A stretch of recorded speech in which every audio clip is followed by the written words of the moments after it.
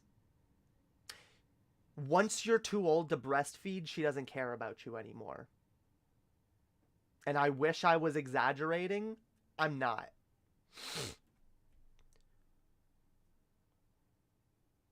My mom had my sister. The minute I stopped breastfeeding, she got pregnant with my sister. And then with her it was a little bit longer before my mom had my third sister. And then like the fourth one was absolutely an accident. I love her to death. But God, she wasn't planned, and my parents were idiots for having her. As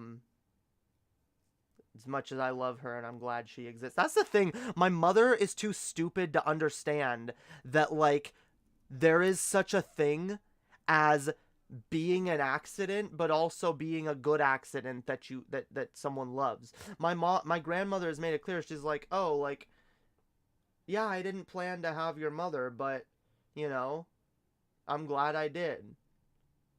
These days, it's more like, oh, well, if I didn't have her, you kids wouldn't exist. I'm sure if the four of us didn't exist, my grandmother would probably be, like, having other thoughts about whether or not she's glad she had my mother. Because, God, my mother's a bad person.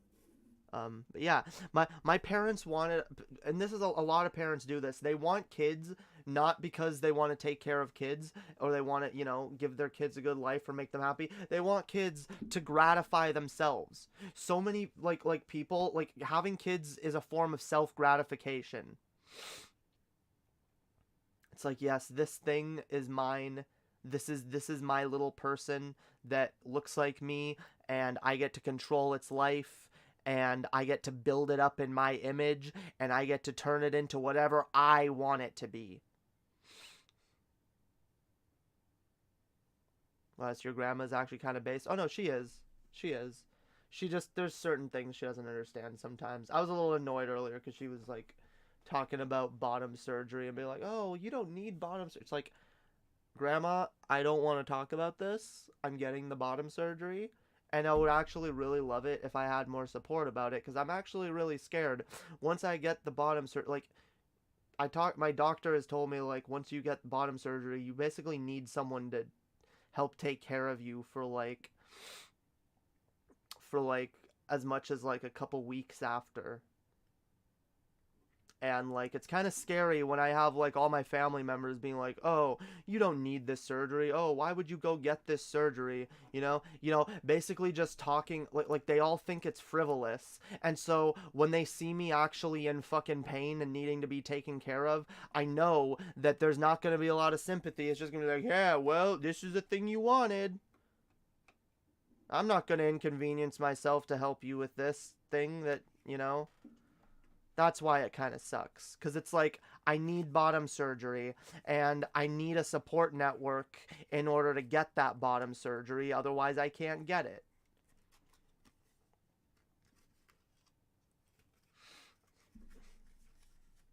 And it sucks not having that support all the time, but my grandmother's mostly supportive. She is.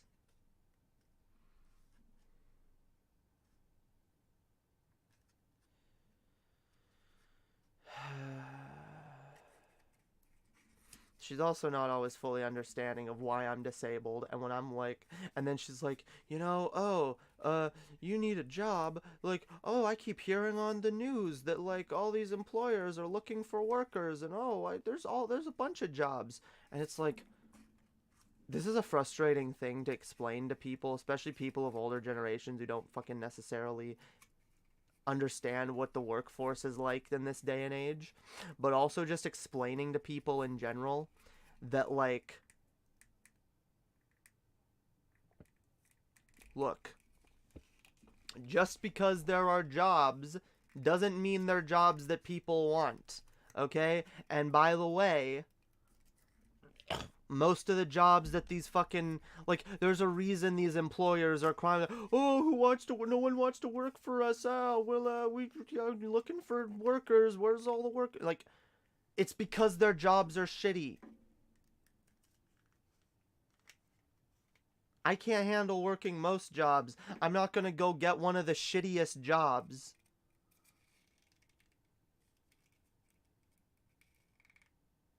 The jobs suck ass, even mitigating disabilities. Oh, of course. But then that's the other thing, where it's like, if you have disabilities, they also don't know how to support that. And they're just kind of like tough shit. Oh, you're disabled? Tough shit. You're gonna do this anyway if you want to still have a paycheck.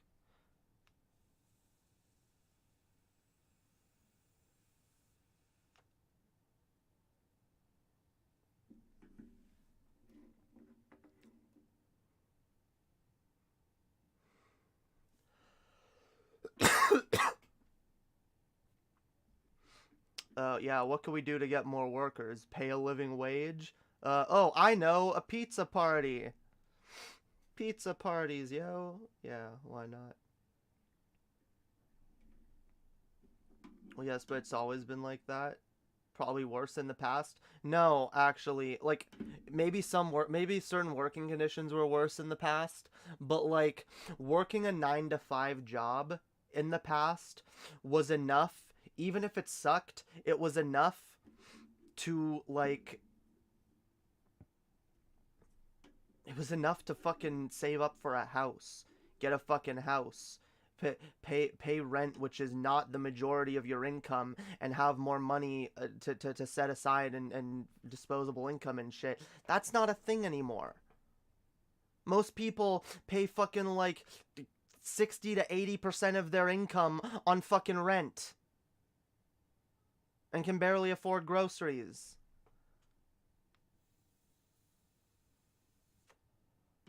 So again, it's like, not only are you telling people, oh, just go, there's a bunch of jobs, just go get one of these shitty jobs where people are, it's like, first of all, the fact that that people are quitting in protest and that these employers are crying and bitching, I think that's a good thing. Let these companies fall the fuck apart.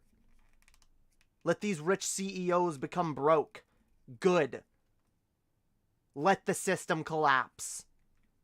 It should.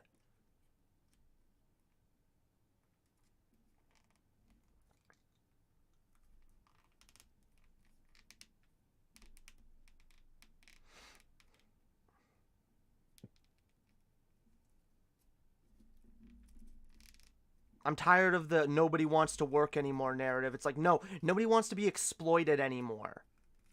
I want to work. I love to have a job where I can just do that I know I can do. I know I can handle.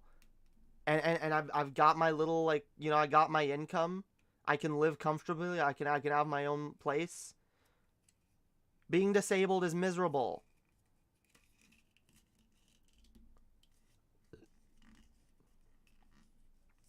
I don't choose this. I didn't choose this. That's what I'm saying. I didn't build this system, and I didn't fuck it up. I didn't build this system, and I'm not the one that fucked it up. I'm just trying to survive, goddammit. So are a lot of us. Born into a broken system, being expected to be okay with injustice, because that's just how it's done. No one's allowed to question shit, and then people wonder why shit ends up being so bad for so long and doesn't get any better.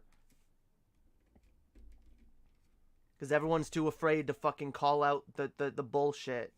Call out the exploitation. Say, yeah, no, this isn't okay. Fuck this shit. These kids aren't working like they used to. No, these jobs aren't paying like they used to. If working hard actually was a thing that can make you a lot of money, bring it on. But what I tend to see is a system where the people who work the hardest get paid the least, And the people who do the least work have the most money, the most disposable income, the most ridiculously exorbitant, lavish wealth.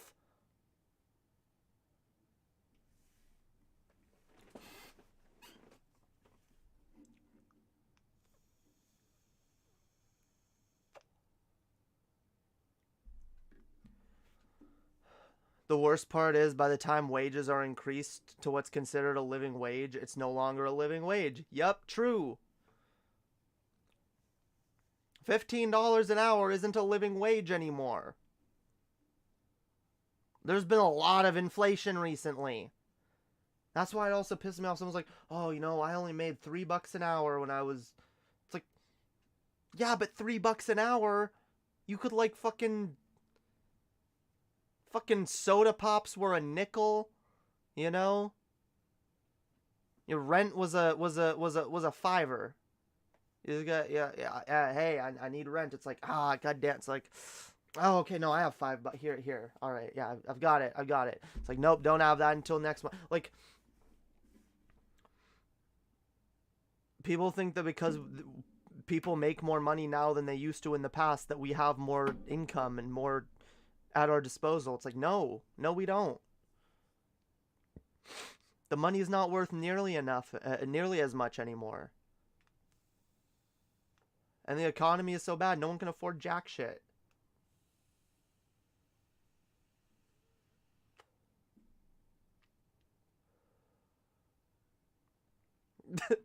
Yeah, if they pay living wages, the poor billionaires might only become...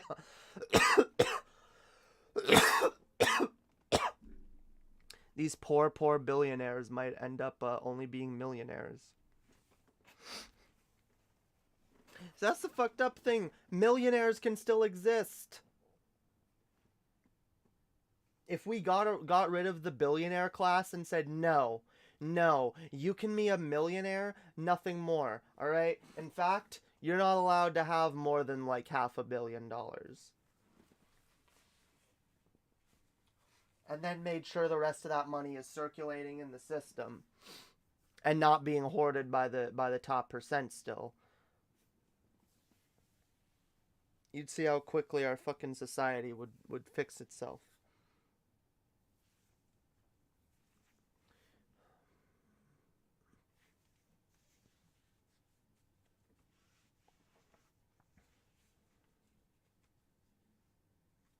Honestly, my boomer parents mean well, but they don't understand the Gen Z 2023 world I live in, aka the present day. Yeah, that's true. A lot of people are living in the past in one way or another, and it's like, it is hard for people to like get acclimated to a world that's ever changing, especially the older they are and the more the world has changed in their lifetime, and it just seems to be like moving too fast for them.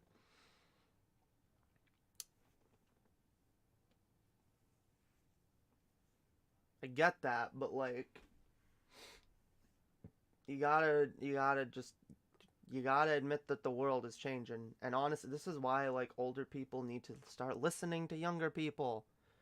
I'm sorry, like, this idea like, oh, like these young people don't listen. No, it's the old people that don't listen. It's the boomers.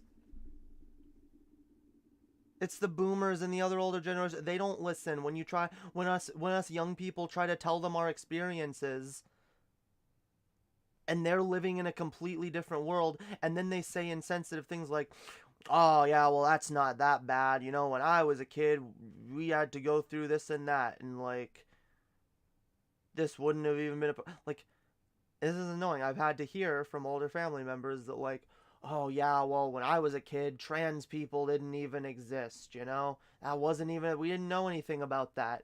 And you're like, wait, no, we did exist, we just killed ourselves at way fucking higher numbers. And those of us that did exist were pushed to the margins of society.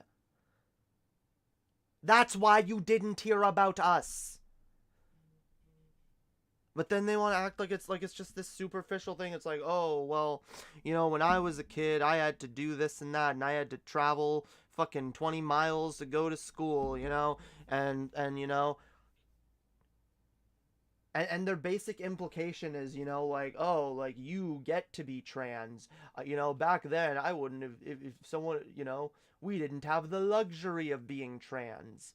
And they basically just view it as, like, a luxury. Where it's like, no, you don't see the pain that people are in. You can't say, oh, this didn't exist before. It did exist before. We just suffered a lot more before.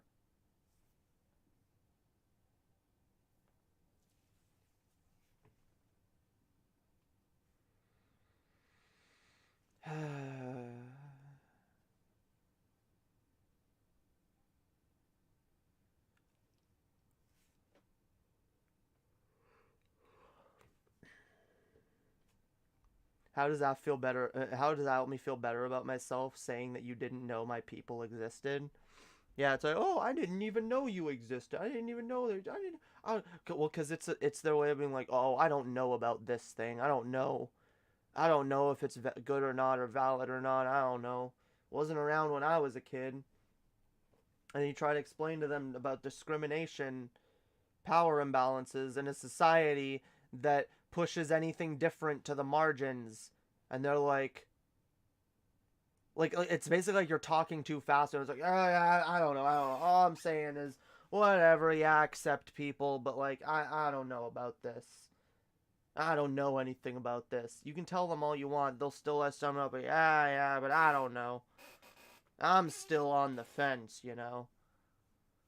And look, that's why, like, it's annoying, like my grandmother, for example, she is supportive. She's really supportive. She just doesn't always understand. And a lot of people, they can be supportive, but they don't necessarily understand the experiences. And they kind of just like...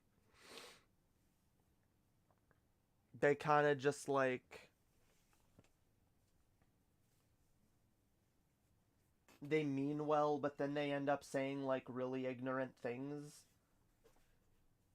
And my God, and trying to explain to someone that, yes, not only were did we exist back then, we were actually fucking killed in the Holocaust. And that doesn't really get talked about a lot. That queer people, gay and trans people, were killed in the Holocaust alongside the Jews.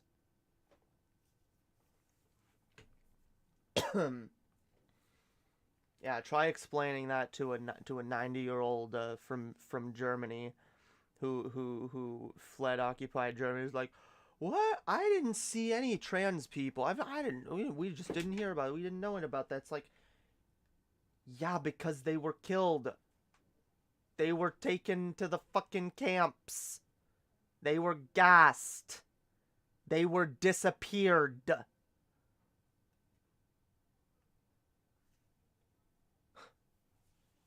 And it's like, oh, well, I never heard anything about that. It's like, yeah, because it didn't get talked about. You can look it up now.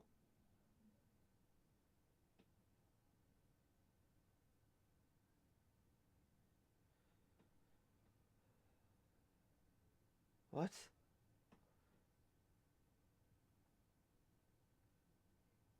Let's talk about what they should be and not what they shouldn't. What? Too much time wasted with the wrong people are saying stuff and refuting that. Let's talk about stuff we all understand. Like, we here all get it. We're not right-wing idiots. I'm not sure what you're saying. Like, the point of my platform is to kind of bitch about stuff. And I'm sorry, this kind of shit does affect people like me, and it's worth talking about because a lot of other people have similar experiences with their family members. And having, like, these conversations about it can be important. Having these conversations, and sometimes you just want to bitch, okay? I'm kind of just in a mood to bitch right now. Also, I had, like, a long, annoying conversation with my grandmother right before stream that, like, was why I ended up starting way later than I wanted to. Because this was like legit conversation I was having with her earlier, just trying to explain to her, the struggles that I'm going through right now and why that makes things difficult, and then just being like, oh, but you should do this or you should just do that, and then being like, look, that this is a thing you don't understand, this is an experience that is difficult, and then trying to explain why it's difficult, and then having the random non sequitur brought up of like, yeah, well, I didn't even know about this thing growing up, or like, oh yeah, well, just don't get the bottom surgery though. And it's just like, and having to explain these things to people, and having to explain and having to explain why you didn't see them when you were a kid, and having to like these are conversations a lot of queer people actually have to have with their family members on a regular basis. A lot of people that are left wing, yes, they know these things and they kind of take them for granted because a lot of us don't have to have these conversations. A lot of us don't get this pushback on a daily basis. So yeah, let's make room for these discussions. Exactly. Not forcing anyone to watch my channel. Not forcing anyone to be here. People know what I talk about. I talk about queer issues. I talk about trans issues. I talk about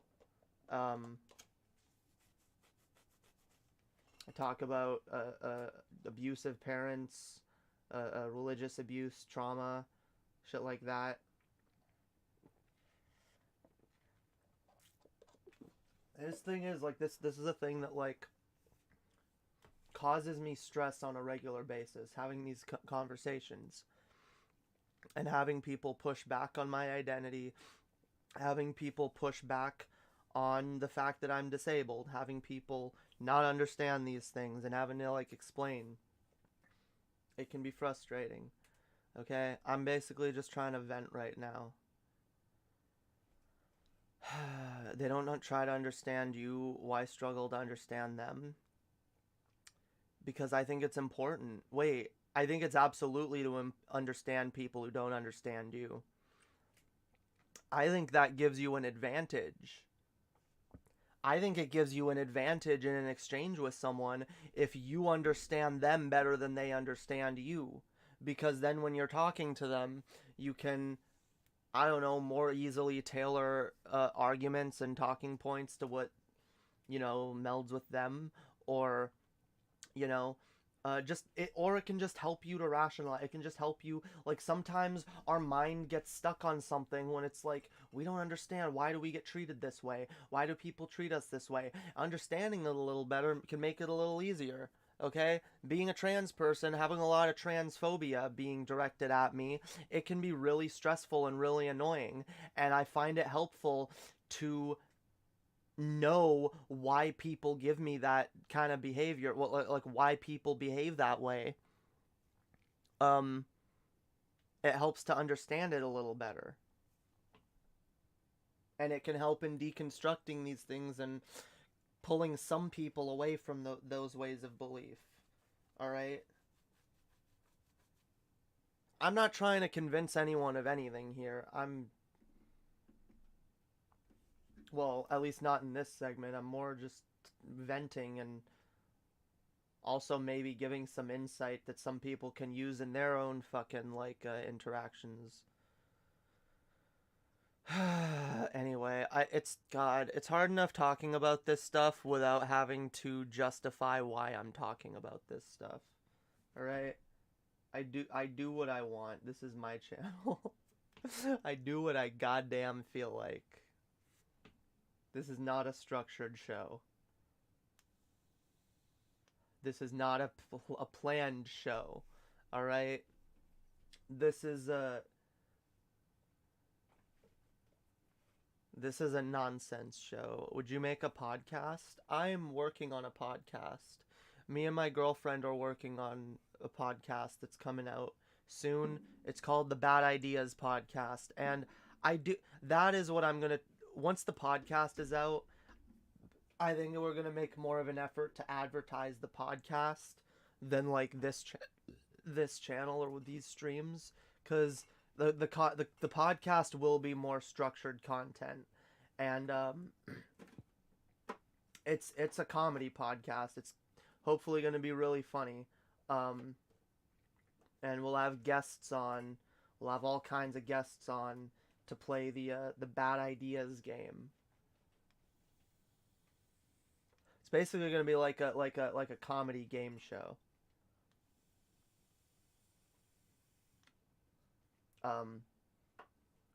But yeah, I have been thinking of making a different type of podcast that's a little more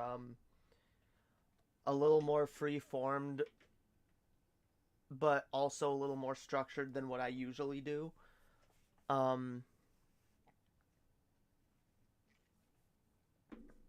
don't know. Jesus. Podcasting. I guess I could podcast again. I haven't podcasted in a while. This isn't really a podcast. This is just like a live stream. That's the thing. What would make it past that threshold? What would I have to do?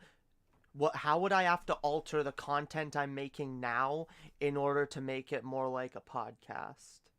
Because I've thought of making a podcast of just by myself, but that's what it would have to be. It would have to be like, I would have to find some way to refine what I do here into a slightly more structured format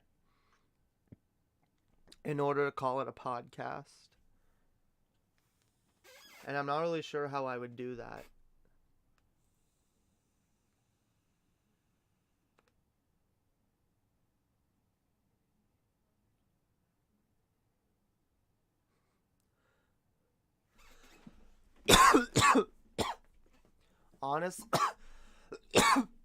But yeah, honestly, I don't know. I would start a podcast. What I would like to do is, so I have, aside from the Bad Ideas podcast, I have another podcast idea called the Hovium, which was going to be a Doctor Who podcast. And then I have, I don't know. Aside from that, I would maybe do like a news podcast or like I don't know. I don't like talking about the news. You know what? Once more election news starts coming, I'll start talking about the news, okay? I want to do election coverage again. I actually really enjoyed doing that stuff. I like covering the election. I need to get better at just covering news in general. I'm hoping that like election coverage will give me an in to like get more used to doing that, so that I can like you know, like start a news podcast. I don't know. What kind of like what kind of podcast would you like imagine me doing? Like, I'm curious. Cause yeah, the Bad Ideas podcast, that's me and Ami. I feel like I need in order to do a podcast, I need like another co-host.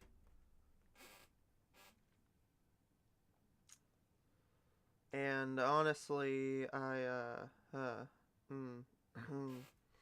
been a while since I've had a co-host that I mean, aside from Ami, but like, Ami doesn't always want to come on these. She doesn't have to. I don't want to make her be my co-host all the time. I don't know. I need to find another co-host and maybe start a random ass podcast. Why not? Why the fuck not? Yeah, I just need a co-host that has more clout than me. Cause honestly, well, cause think about it. Like, I wouldn't be. That's not like me being like scummy or whatever. That's just the reality of the fact. That's a fact of reality. Like, I don't think I could push a podcast enough on my name alone that like if I'm gonna do a podcast with someone, they've got to be yeah, I don't know, maybe not, maybe the only thing keeping people from watching my content is how unstructured it is, and maybe if I have like a proper podcast or something, all the people will just start listening again and will like, oh okay, this isn't like lazy. I don't know. Jesus.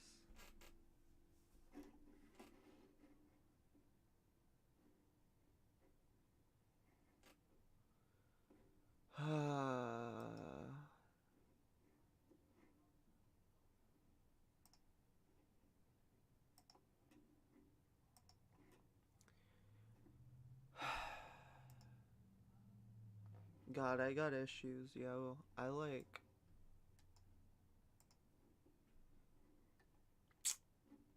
Where's my girlfriend? I need my girlfriend. She's busy doing other shit. And I like, God.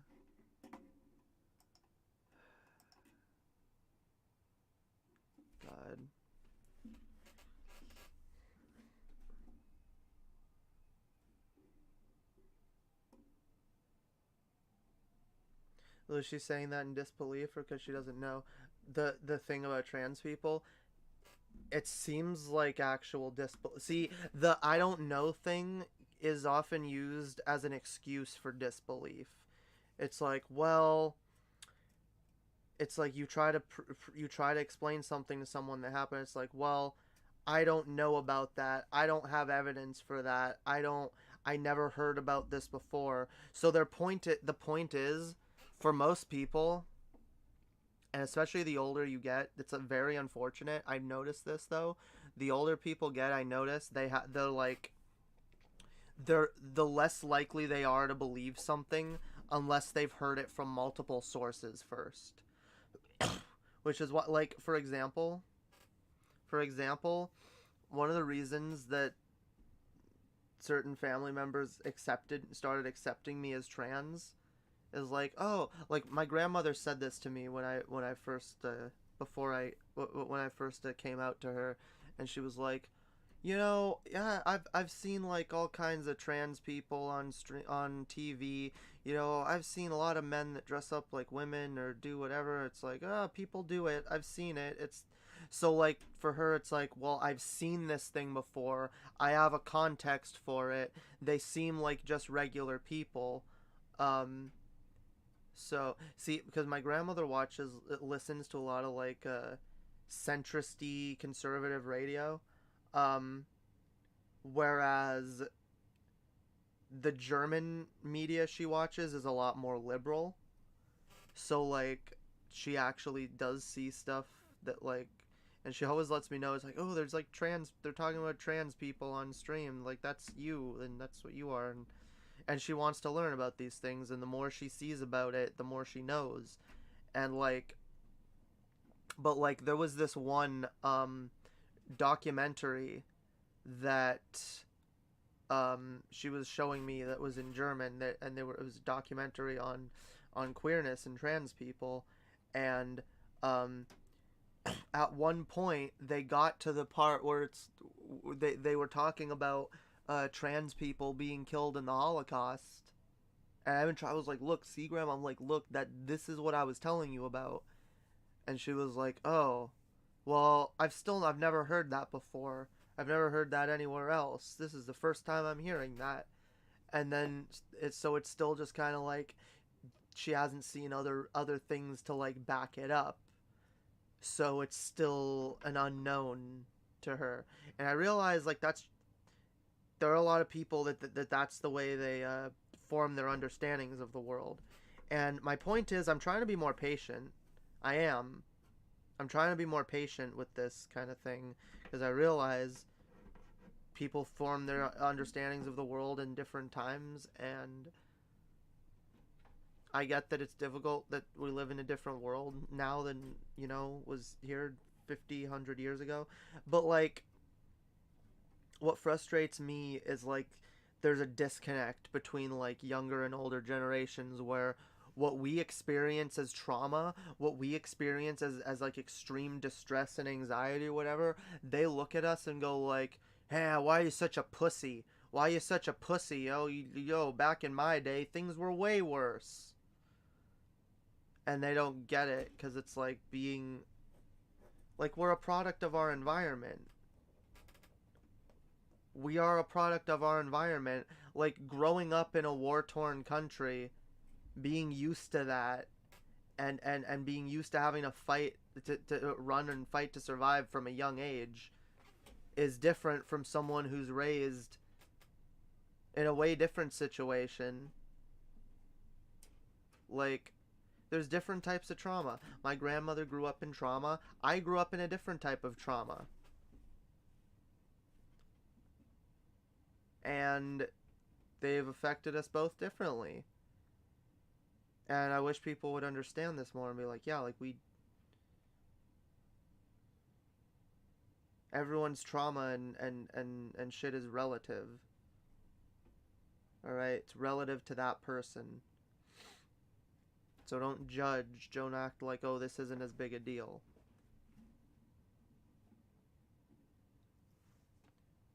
That's the thing, is getting my family to understand that, like, some of the things I'm going through is a big deal. This isn't a thing that I chose. And because most of the time, like, you try to explain, like, about shit that's difficult and makes things more difficult for you, and, like, discrimination that is put on you. And a lot of cishet people just have this view of like, yeah, but you wanted this though. And it's not even meant in a mean way. It's just like, but like, this is what you wanted. This is who you wanted to be. So like, why are you complaining? And it's like, no, this isn't what I wanted. This is what I needed. And that's another thing. Trying to explain to older people that this is a thing we need. They don't get it. They don't understand it. And then again, they say, like, oh, well, this wasn't a thing that was as big in my day, so I don't understand. I don't understand why you need this thing. And it's frustrating, because it's like, I want people to understand, like, people like us, we, like, it's not fucking, it's not hyperbole. We were killed in the Holocaust.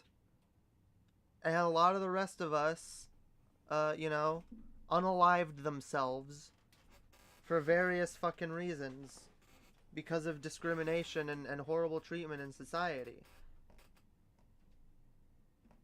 This is the only time, it's true, this is the only time, like, for a lot of people that are older, it's like, oh, like, you couldn't have been trans in my time, like, that wouldn't have worked. It's like, yeah, that is true. But, like, from their perspective, it's like, oh, well, if you weren't trans, if you grew up in my day and you weren't able to be trans, you would have just been something else and you would have been happy as that, or, you wouldn't have known any different and you would have lived a normal life. Like, that's what they think. Most cishet people do not understand the ways in which, like, gender dysphoria and discomfort in your own gender presentation can, like, affect every aspect of your life.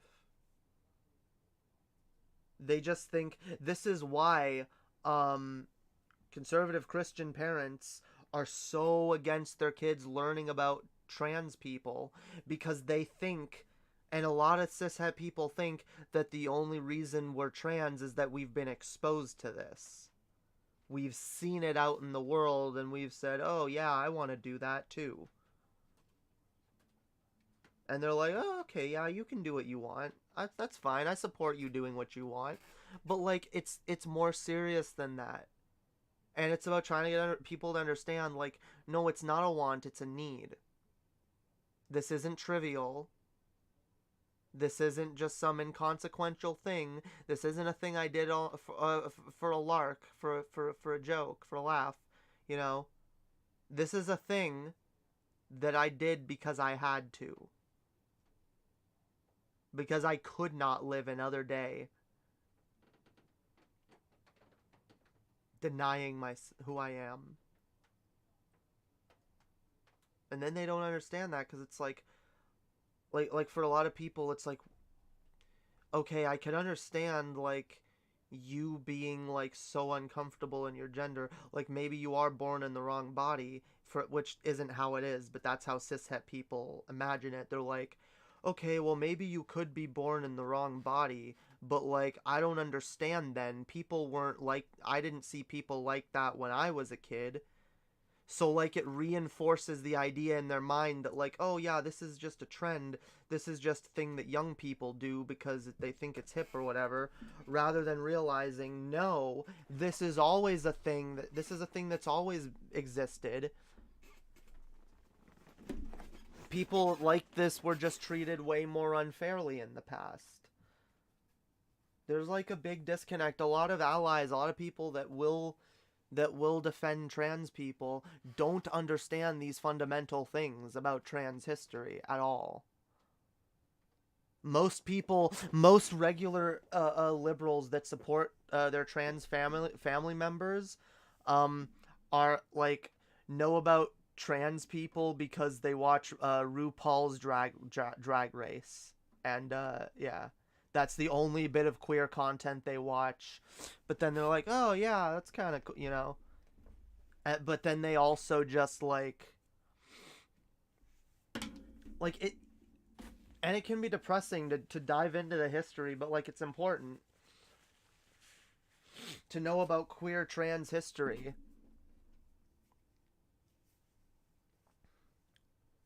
Like,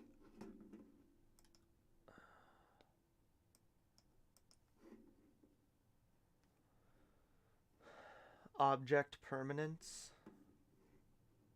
Wait, what? I'm confused, but I'm normally confused.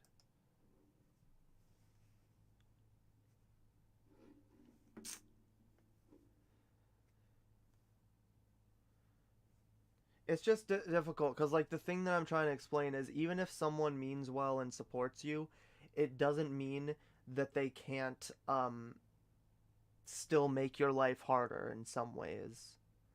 And that they can't, like, add to, maybe not transphobic, but, like, really cis heteronormative, like, ways of thinking. And it can make your life as a trans or queer person a little more difficult when people, like, really have that trouble understanding. Yeah, I know someone said it's, like, not important to, like, dive into why people believe. I think it's actually extremely important. It's extremely important to understand why people we disagree with think the way they do. And yeah, for a lot of people, it literally is just like it. For them, it's a logic thing. It's like, well, I haven't seen a lot of trans people before the recent decade. I don't know where they all were. They didn't seem to be around when I was a kid, so obviously this isn't a thing that's, like, innate in humans. This isn't a thing that you can just be born with.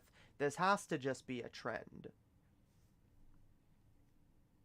And they don't think that, like, well, maybe logically the reason you've never seen or heard about this is because trans people were killed in the Holocaust, and the reason you never heard about that in the news is because a lot of societies that that talked about the history of World War II didn't really, you know, for whatever reason, I wonder what reason, you know, decided to omit the part about gay and trans people being in the Holocaust. Because maybe there's a fucking group of people that, just like there's a group of people that desperately want Jewish people to be exterminated, that maybe they also want trans and queer people exterminated. And maybe, just maybe, they've been a lot more successful at that for quite a while than people even fucking realize.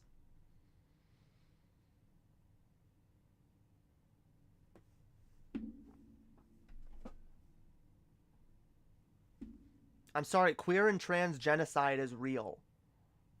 It's not hyperbole. It's happened. Still happening in a lot of places.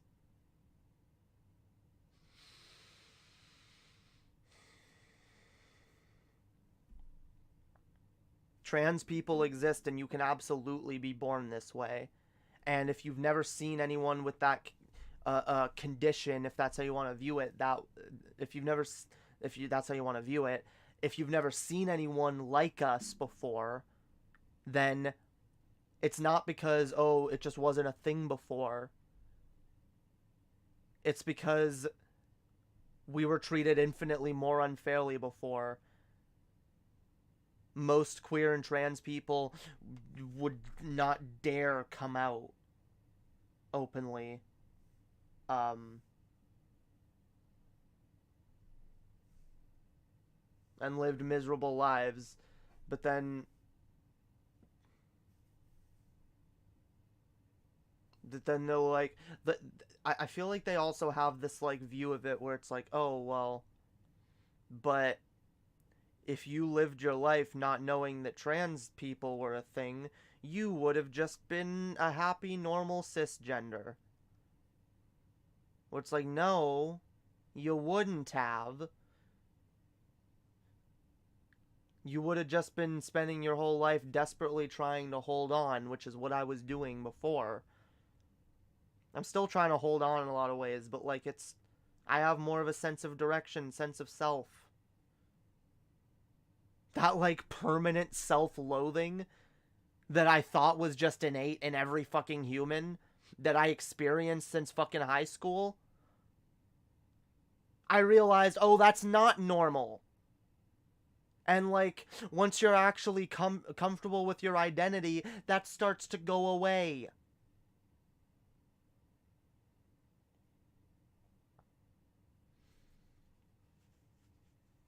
The term for the thing, wait, object activation? What? Object alteration? Object permanence? What the fuck are y'all talking about? Object permanence? The term for the thing babies learn about the world. Objects don't magically stop existing the moment you don't see them. Oh, okay, that's what you mean. Okay. That makes sense. Yeah, we were like, what? I don't see trans people. They must not exist. I mean, that's what... What? I don't see racism. Must not exist. What? I don't see homophobia. Must not exist. What? What? I don't see misogyny. Where's the misogyny? I'm just a cis-het straight man that, hangs around with dudes all the time and thinks that, like, you can't be friends with women because the only thing women are for is dating and fucking. So, like, yeah, I don't know. Where's all the misogyny? I don't understand where it's coming from. Never seen it. Doesn't exist, right?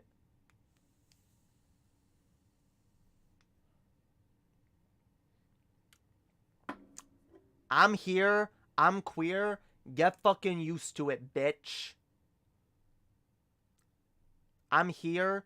I'm queer. And I'm not fucking going anywhere, fam.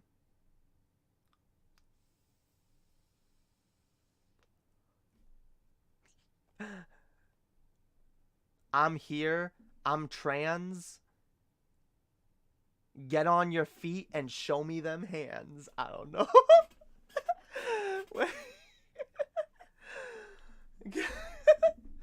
Oh my god.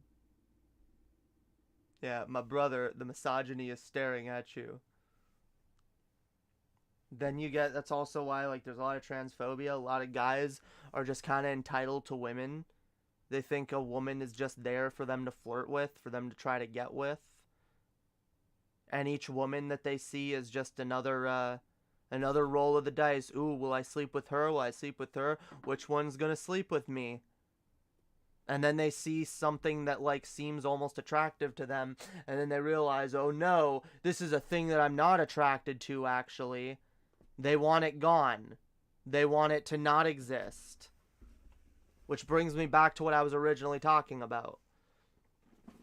Fat people, trans people, short people, people with any kind of, people that look different in any fucking way, people of color, people with fucking disabilities, people with neurodivergences, anyone who's not the fucking cis straight white man, anything that's not the traditionally attractive fucking supermodel woman. It's like, I don't want to see it, I don't want it to exist.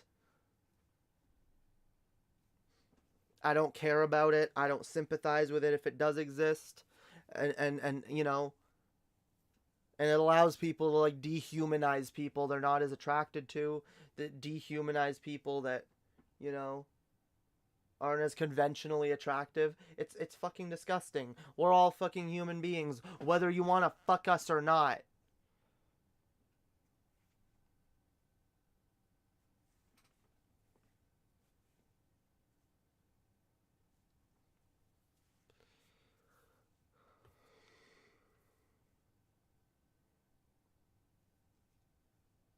God, what did I just do to my hair? Stop it. Stay the way I put you. Ah, okay. My brain is doing bad things, but it won't shut up. My brain won't shut up, fam. My brain won't shut up.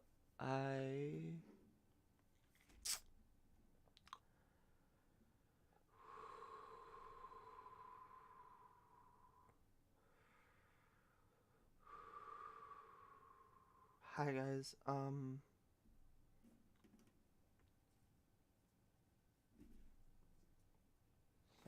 where's my up-to-date?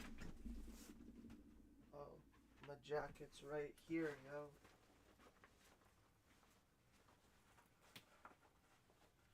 My anaconda don't want none unless you got buns, hun.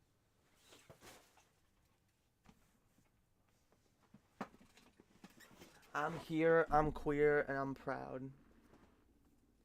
You have no sexual value, therefore you have no value as a human. Yeah, that's literally the way people will treat you. I'm not even joking. Like, you'll see guys, like, they'll be... the guys will be super fucking nice to a woman the hotter she looks. But, like, the quote, uglier she looks... like, they won't even treat her like a human. Think about how fucked it is. Like, I see men being like, oh, like, women are so entitled, and, like, women, you know, men just do stuff for women, and women are the privileged ones. Where it's like, how about instead of complaining that, like, women are so privileged, why not complain about the fact that, like, like, it's the attractive women. It's the attractive women who like, you know, and it's not their fault either. It's not. It's not attractive women's fault that men are, like, creepy, but it's like,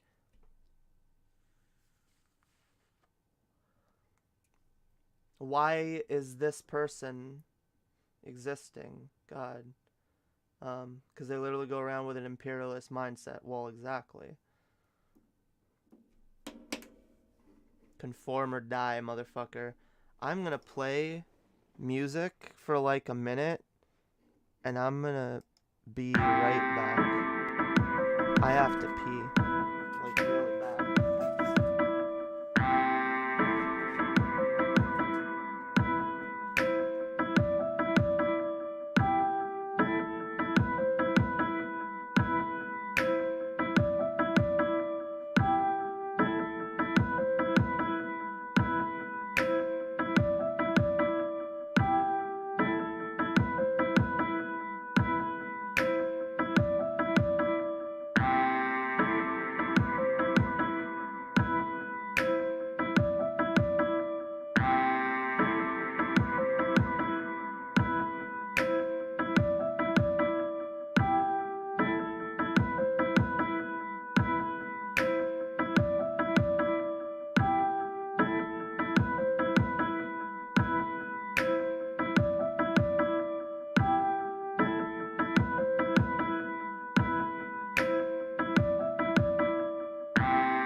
What? Blah.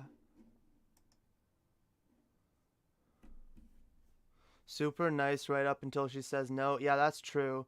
Guys will be super nice to like the hot chicks until she's like not interested. Then they'll turn around and be like the meanest ever. And like that's another thing like women gotta put up with.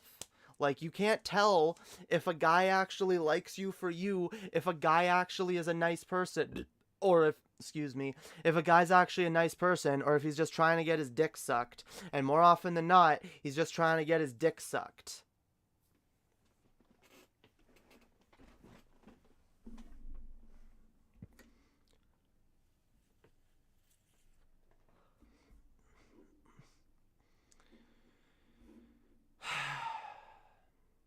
But yeah, it's like, you know, if you're attractive, you get privilege. If you're not attractive, you get no privilege. Fuck you and die.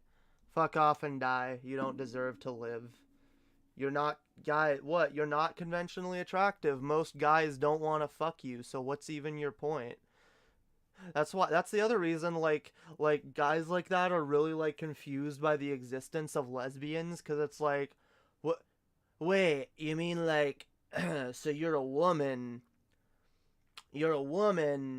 and like you don't want guys to fuck you, like so you're a man then?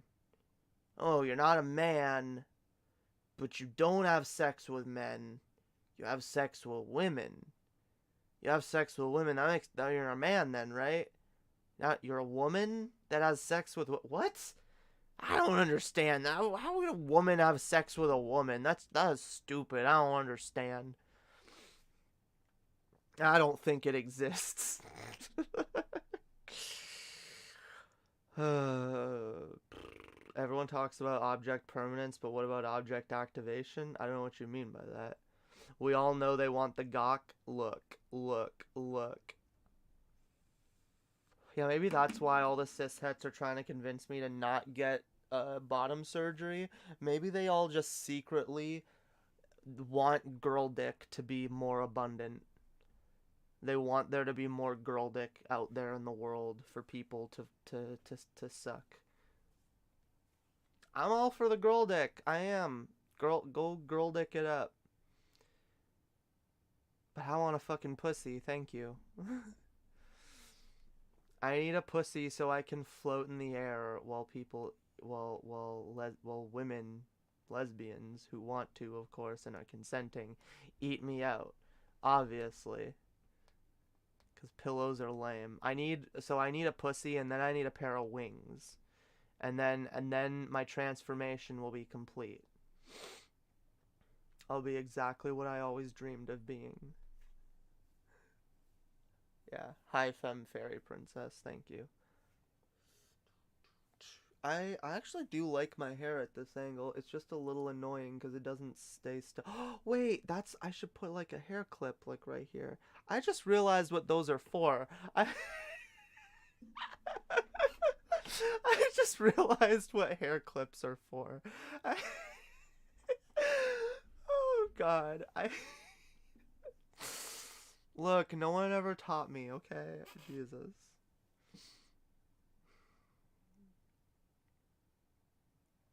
I have like these cute butterfly barrettes. I should go get one. Put it like right here. Like right here.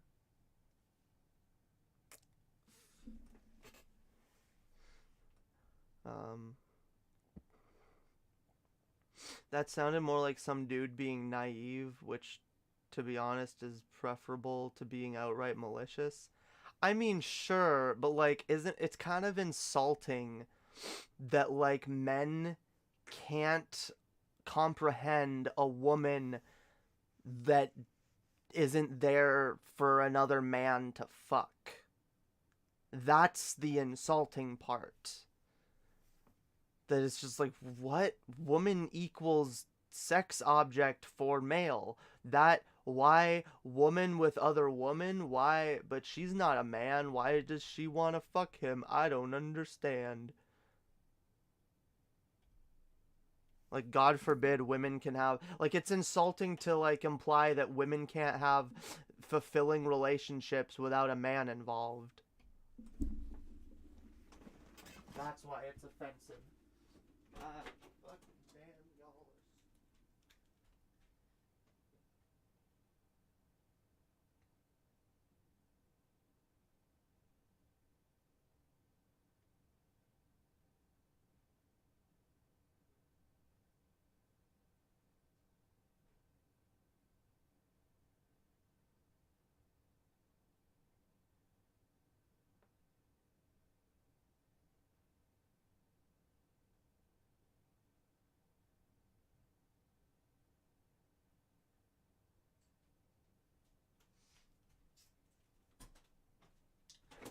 Yeah, hold your goddamn horses.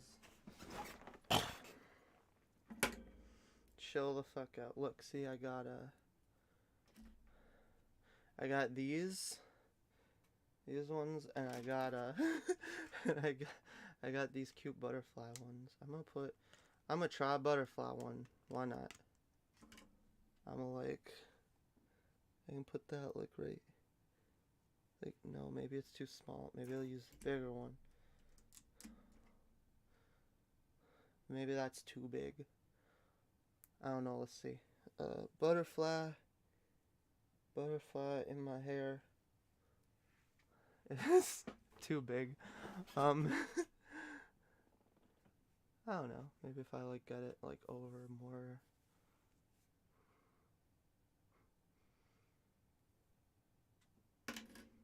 Fine, I'll do the normal one, but we're doing a sparkly one. Right? A sparkly one.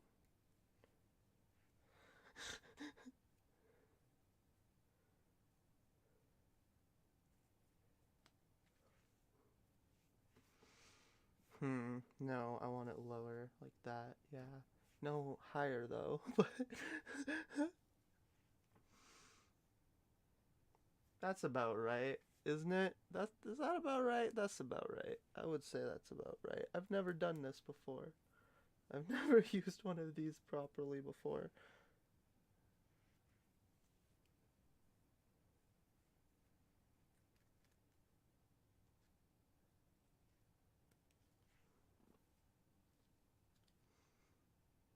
God, I can't.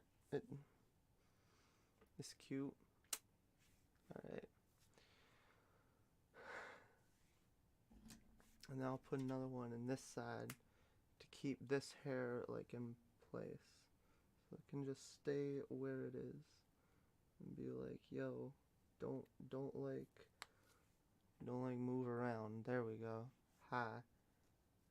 I think that works. Jeebus. I think.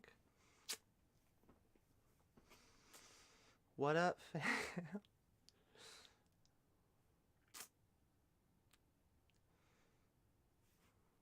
I still feel like this is too,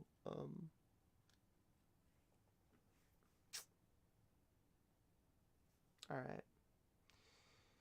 I'm like really OCD about my hair. Like, it drives me crazy. Like, it drives me fucking crazy how OCD I am about my own hair.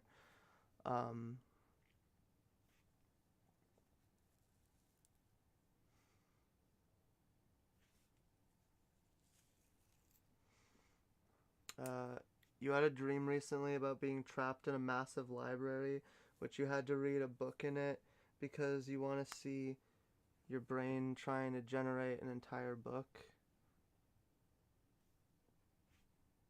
Wait, these don't need to be at the same height. Jesus, I'm being fucking... Okay.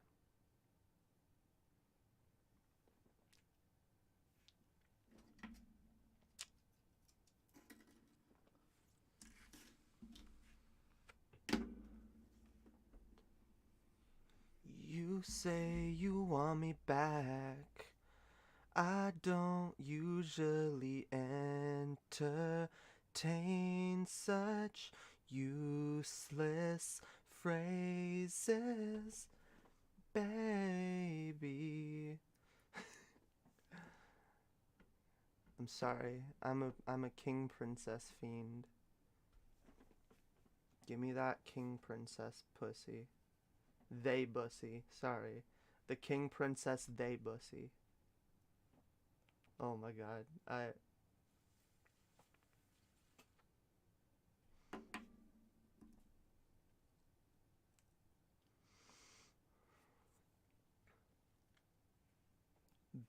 Bad lady? Bad lady Hopium. How dare you like king princess? I know. I should love king princess with all my heart, soul, mind, and spirit. I should be on my knees worshiping king princess right now. I should be playing her music 24/7 and just on my knees. On my knees.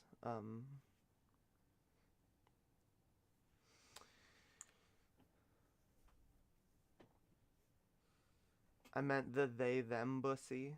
That's what they call it. That's what it's king princess goes by she they and she calls it their they bussy.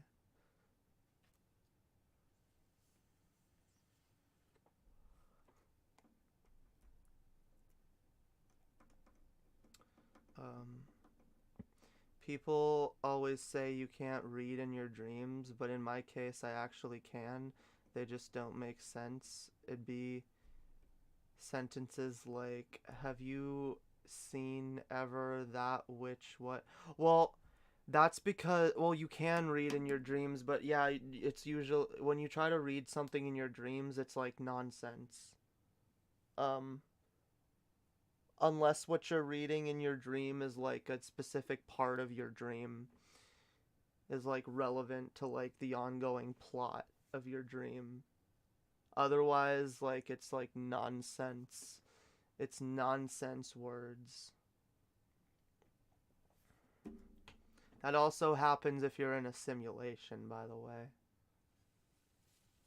Dreams are just simulations that our brains made up. Just an FYI. That's what dreams are.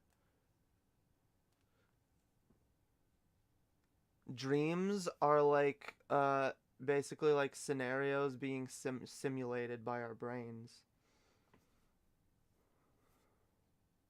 What about me? What about me?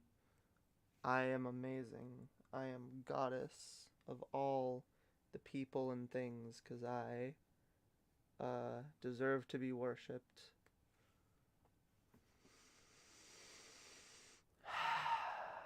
Hi, I have OCD really, really bad.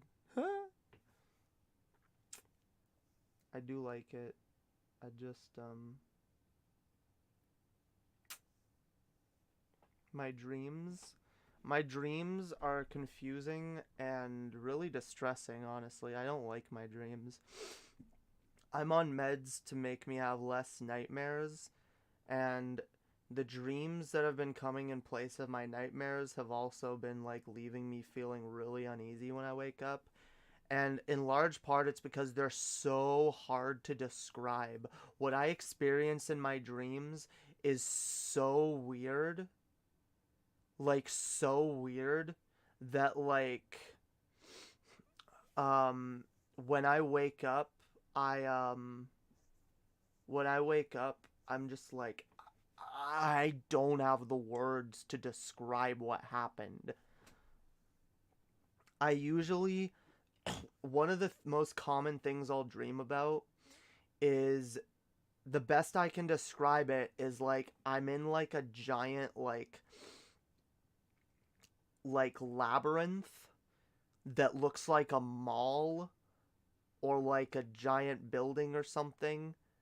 Usually like a really big mall or a school or some shit, and like, or a mall and a school and an airport all in one. Usually I'm in like buildings that like all these different buildings meld into one, and I'm always doing something. I'm there for a reason, and like in the dream I perfectly understand why I'm there and what my goal is. The minute I wake up, I'm like, what the fuck was I doing? Why what was this dream? Why was I where I was? Where was I? Why was I there? Why was the things like, I don't understand jack shit. It's confusing to me. and it's just like it makes my brain kind of crazy. So like yeah, I don't like dreaming. I wish the dreams would go away and stay away.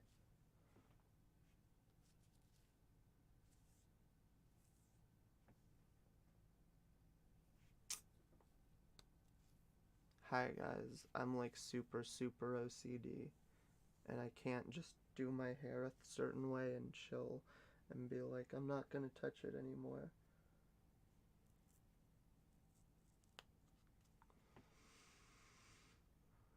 I already can't stop fidgeting in general, but then when it's like I feel like there's something that's like some imperfection that I have to fix, I fidget with it like 20 times more. Do you see a guy in red and green striped shirt with knife fingers too? No. I'm usually escaping from something, or I'm usually going from a place to a place. There's usually my various family members there, my sisters, my parents, and like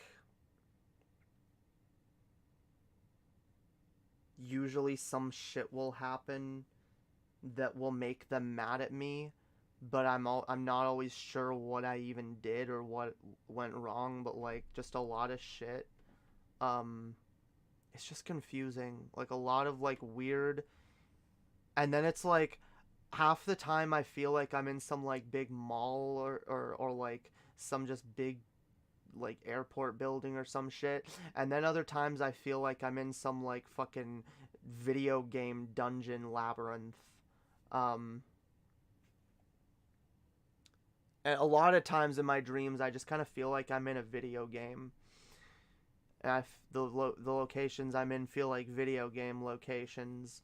Um but then just like weird indescribable stuff happens, and I go to weird indescribable places, and the reasons are weird and indescribable, and everything is just,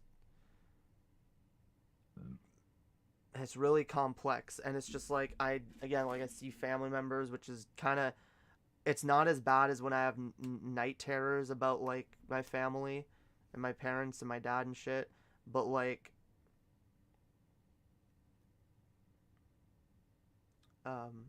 yeah, dreams suck. I don't like dreams. um I dream a lot about just random nonsense. I don't know. Then a lot of the times I dream that I'm like, that the place I'm in is in America, and like I had to cross the border to get there. I dream a lot about like having to cross borders lately. I dream a lot about like I'm like packing stuff to go somewhere, and like I have to like I have to like pack stuff in mind that I'm like crossing a border. And then I've had dreams where like I'm not allowed to cross a border, and then I end up like crossing on foot and like trying to like, you know, go to some place or like escape like cops or some shit. Like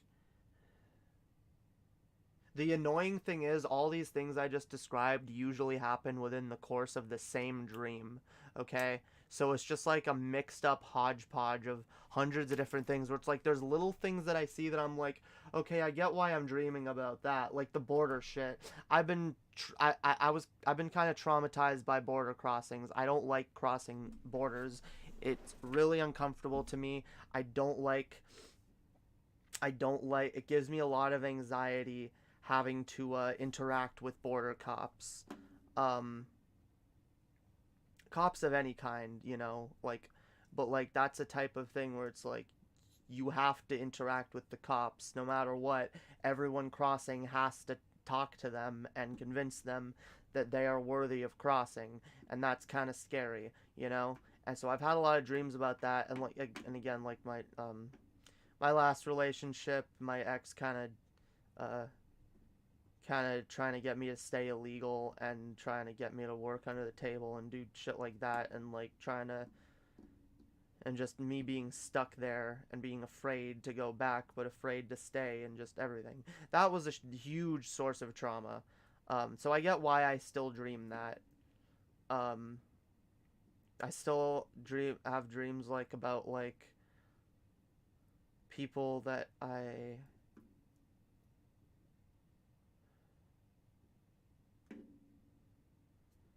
See, this is the thing. They're not as intense as, like, the super intense trauma nightmares, but, like, they're still distressing, and they still put me in really uncomfortable situations, and I don't like dreaming.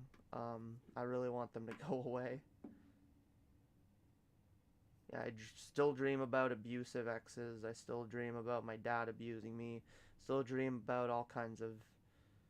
And it's just like, God, can I, like... And it's to the point where, like, dreaming doesn't feel like resting. It doesn't. Dreaming doesn't feel like resting. It feels like more work. Feels like being awake is work. Fucking sleeping is work. I don't get to relax. I don't get to have a fucking good night's sleep. And people are like, hey, oh, why can't you just go get a fucking 9 to 5 fucking regular job? Why can't you function? I don't understand. Why can't you function? Can't even sleep, yo. Well, I'm sorry. Everyone deserves their fucking sleep. Is that why you smoke weed so much? Kind of. It's one of the big reasons, yeah. I also just can't stand being alone with my head, alone in my thoughts. Being alone in my own head is like drowning in a sea of fucking like anxieties and traumas, and it's just like, I need distractions, I need distractions, I need things, I need music, I need to listen to something. It's just like the minute I'm alone, and I'm alone with my own thoughts, that ringing starts, that ringing.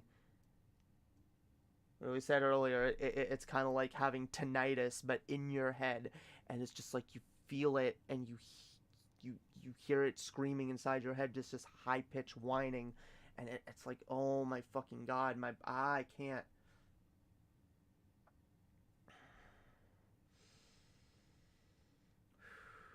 You might need to meditate. No offense, but like, when I hear that, I hear you need to be praying.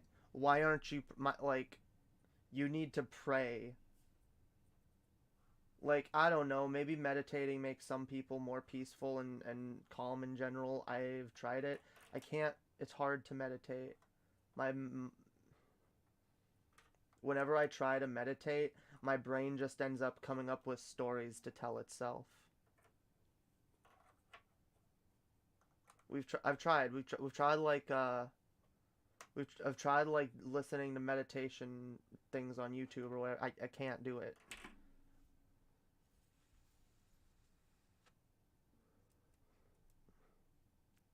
I do look cute with these.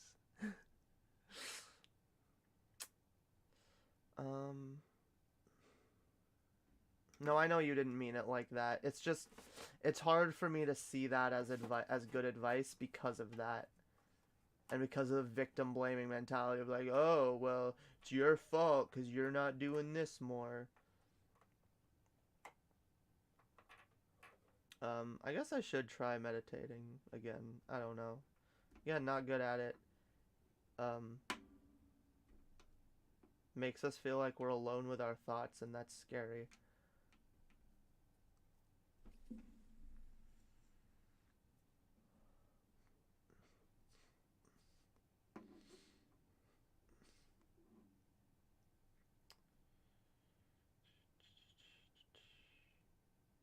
I hope you eventually get enjoyable dreams, or at least non-distressing dreams. Well, thank you, s.A.A.n.e. I hope so too.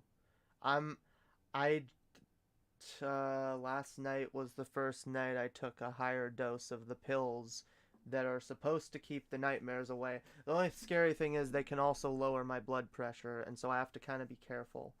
Which means I should really be watching my fucking weed intake. I am smoking a little less lately, but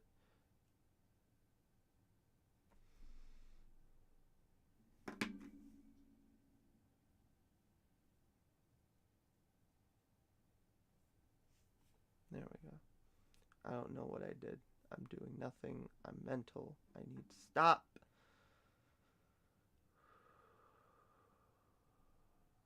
I also just kind of get the need to talk a lot. Just talking, saying things out loud kind of helps. It helps more saying things than listening to things. The more I'm talking, the more I'm like the less I can hear the fucking ringing in my head and the screaming. I'm starting to wonder, cause y'all know I have alters and there's different. I know we're autistic, and I definitely know that I have some alters that are a little more autistic than others. I'm starting to wonder if there's like if there's a part of me, because sometimes I get nonverbal. Sometimes I like can't talk, and I'm starting to wonder if there's like a nonverbal autistic part of me that can't speak and is like silently screaming in our head.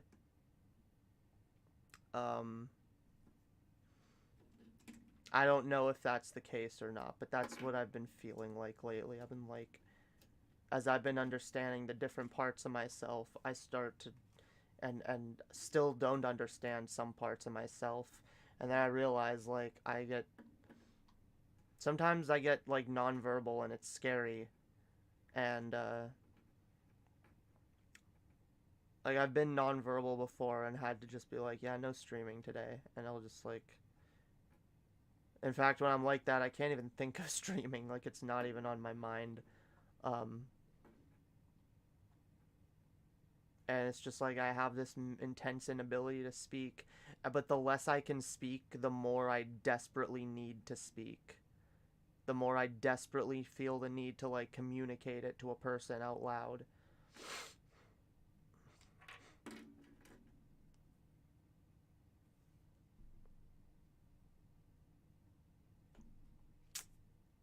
Yeah, I'm gonna just put random butterflies in my hair. Random butterflies.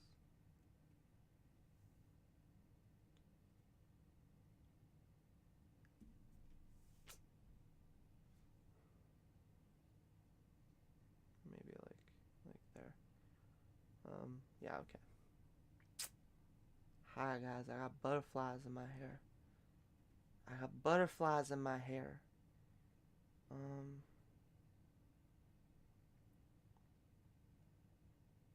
We're sorry if it like feels like our streams are just us bitching about our life all the time. If like all we're doing is just, damn, I'm in a lot of pain.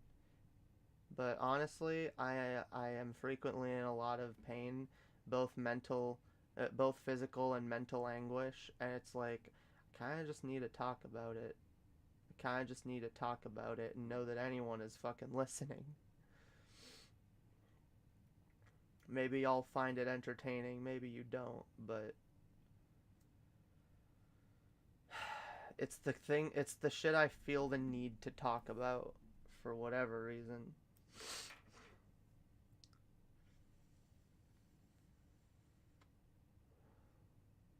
I do like the butterflies in my hair. Actually, maybe I should put the here. Fuck that side, because that side is barely on camera. Let's put another one on this side and put it like right there. No. Put it like right here.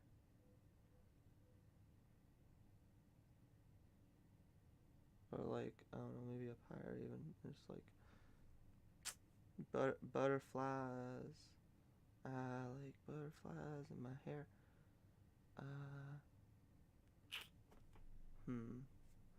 I'll be careful. I'm gonna mess up my hair even more.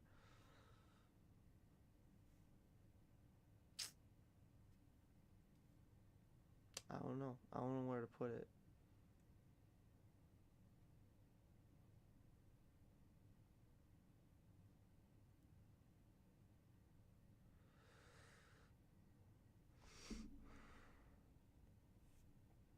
Yeah, I know.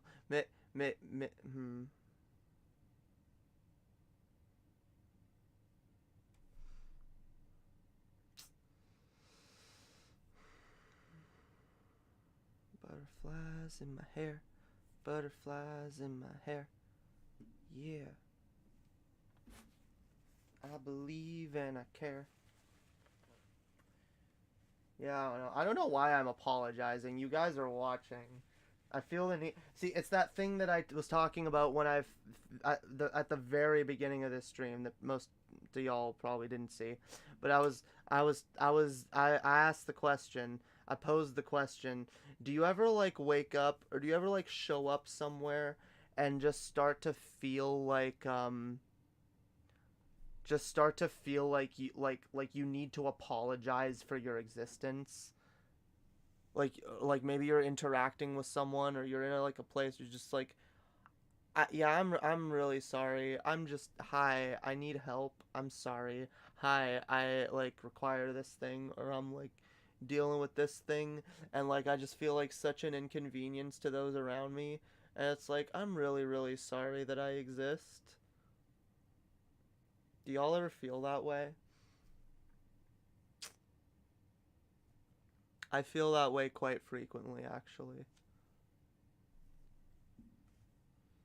Where it's just like, goddamn, I feel like I'm a bad person because I exist, and I, like, get in other people's way, or, like, annoy them, or whatever.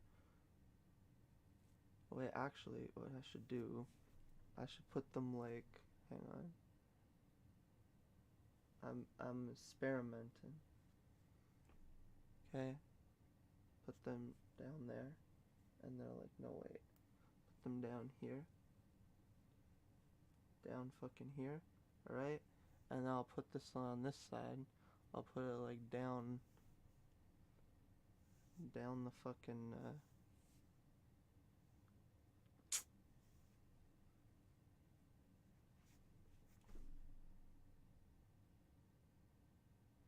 I'm making it messed up. I'm messing it up. Puppy hopium puppy. I need a puppy. I need a puppy. Someone get me a puppy. I can't afford a puppy. I can't afford a puppy. A lot of the shit that would like make my life easier and make shit less miserable, I can't afford. I'm disabled and broke and can barely afford to feed myself, let alone a puppy. That's where I'm at.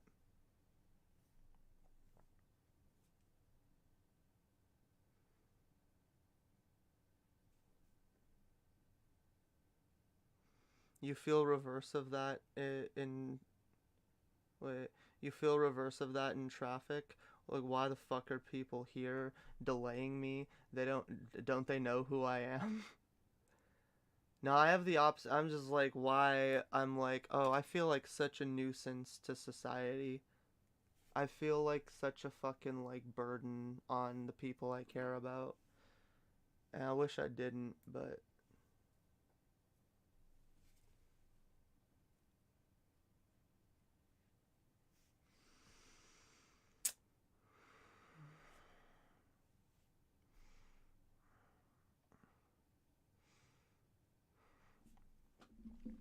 It's a shitty thing to feel. It's like, most of the time, it's like, you view yourself as more, of a burden than other people do.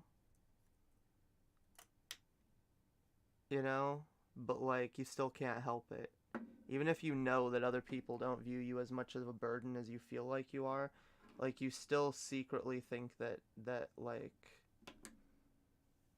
everyone is just, like, secretly fucking fed up with you and hate your guts. That's kind of how I feel 90% of the time in my day-to-day life about pretty much everything. I know that's a sad thing to admit, but,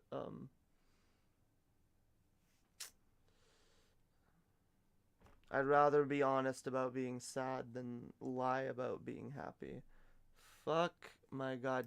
Fuck it. I'm done. I'm done trying.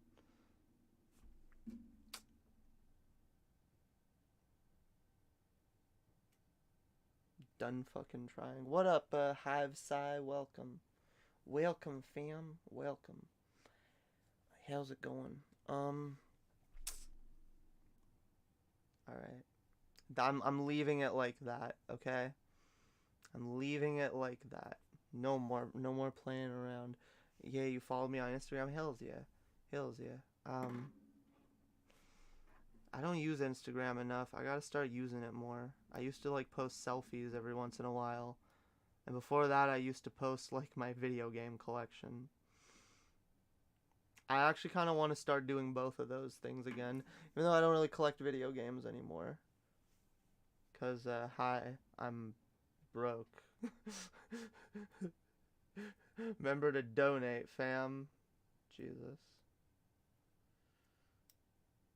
That's another thing. Like it feel like I feel guilty asking people to donate to me because it's just like God, I feel guilty for existing. So it's like I'm sorry guys. I'm really sorry that like I'm sorry that I, need to make an income doing what I'm doing. I'm sorry that I'm asking people to whether they like the option of donating. I'm not forcing anyone, but I still feel the need to apologize.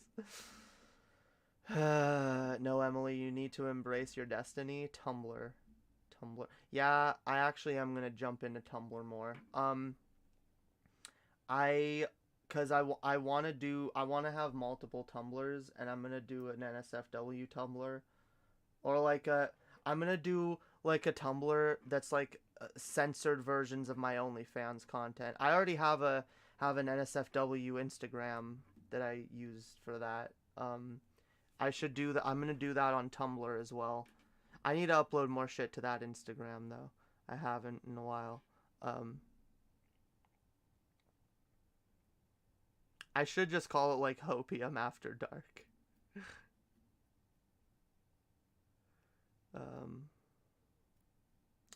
Quit panhandling. Okay, give me money so I don't have to. True. Yeah, quit. Stop bitching that I'm asking for money. Give me money so I don't have to ask. Thank you. God.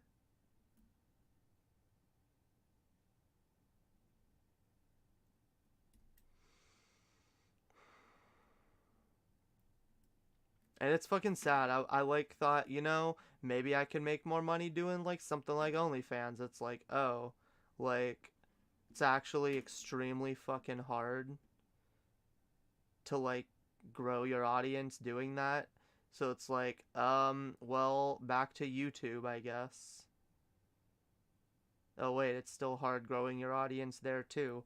Like it almost feels like everything is just like stacked against us, yo.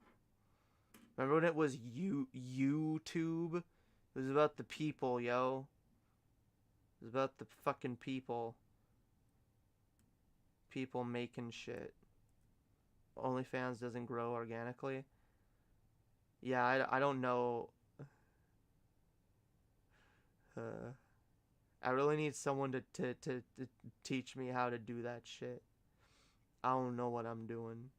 I thought, for whatever reason, I thought, oh yeah, people like that kind of content. All I have to do is make it. And then I realized, oh, yeah, that's the same flaw as being like, oh, people like live streams. All I have to do is do a live stream and the people will come.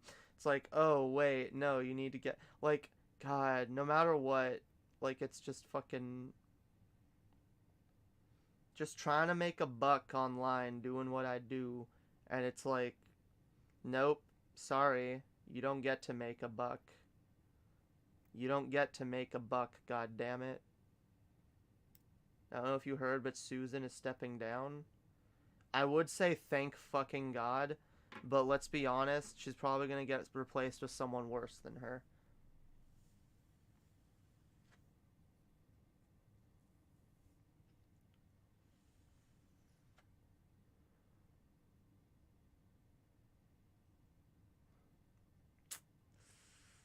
Damn.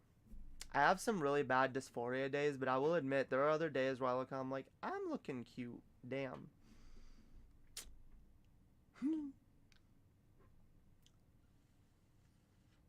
Gender euphoria, yo.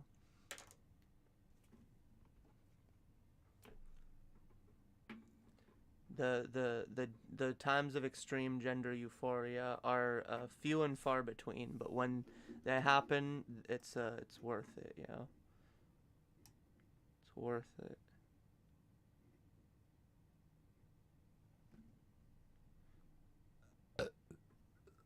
Excuse me.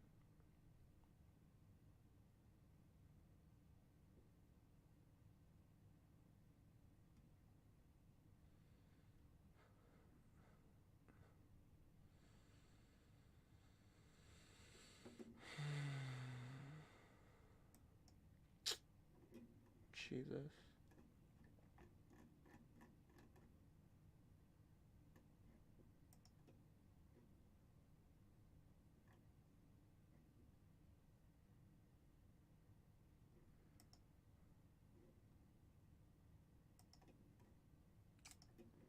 Huh. God, I don't even want to look at this right now. Oh, the chat, right.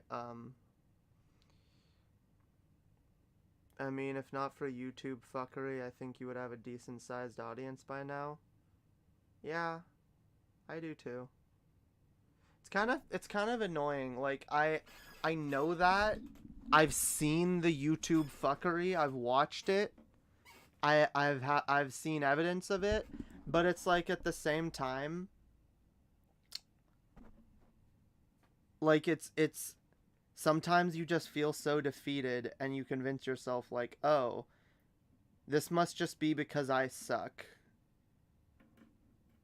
And I have to remind myself sometimes, no, I don't believe it's that. I'm sorry.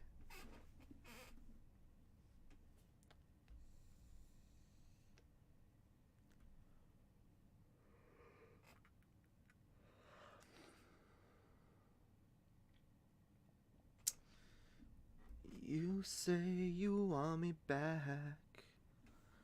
I don't usually entertain such useless phrases. God, I'm sorry. I've King Princess stuck in my head. Why?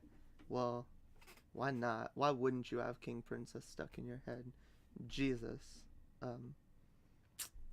My God. The sapphicery, the sapphicness.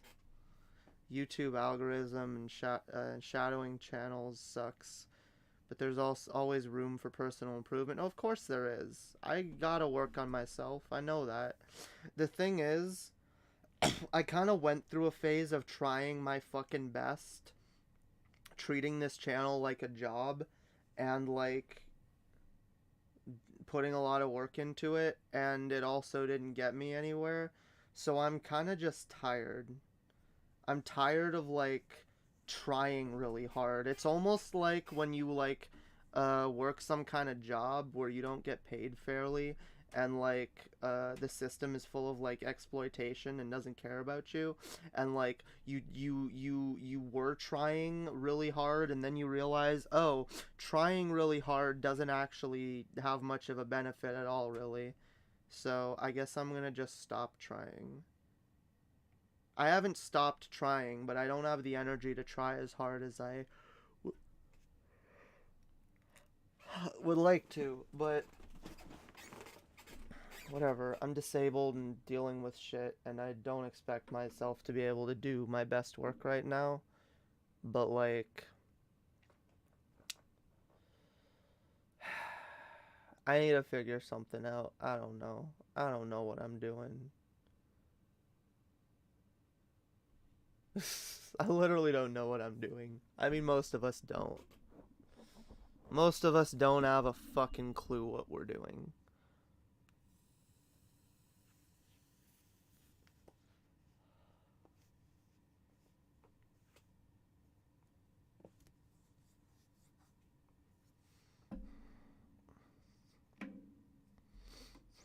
Is that what your reflection tells you? Mine tells me to burn things.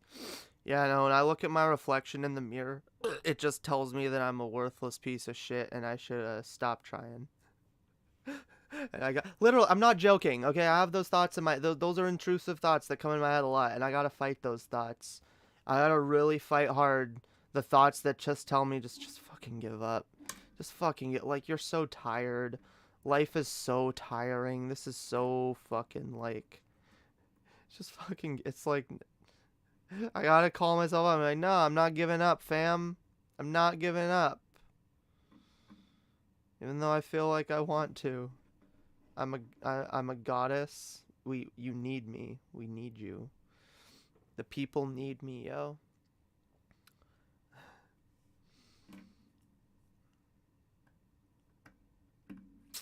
I wish it felt that way. It just kind of like...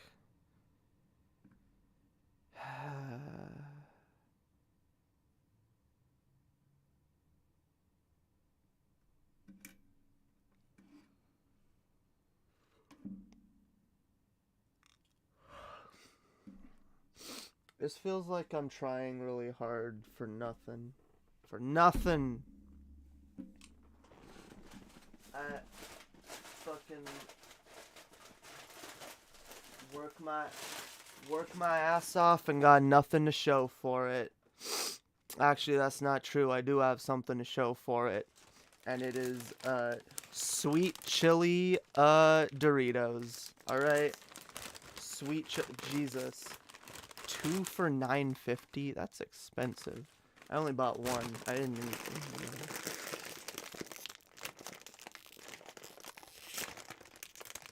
We makes it sound selfish. You're a lovable figure. Well, thank you.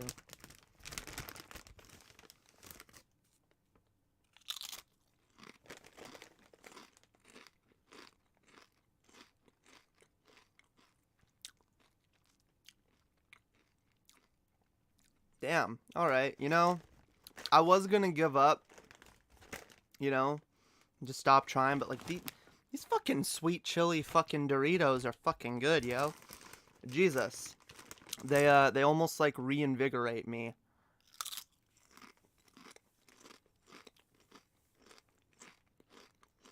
You know, damn, yeah, this fucking dope, yo. This shit makes me want to like run a marathon. This is fucking awesome, yo. Yeah, I feel better.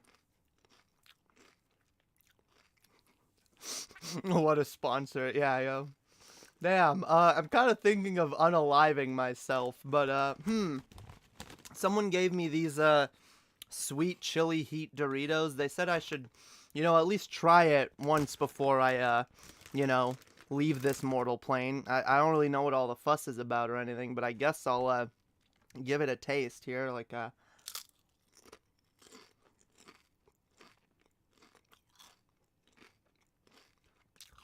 oh my god. I have a reason to live again. Buy Doritos.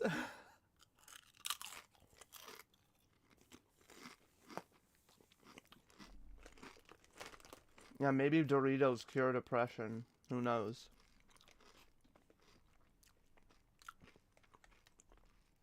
I'm not even joking, too. I did instantly feel better when I took a bite. Sweet chili heat, yo. These are the best Doritos. The best. The bestestest.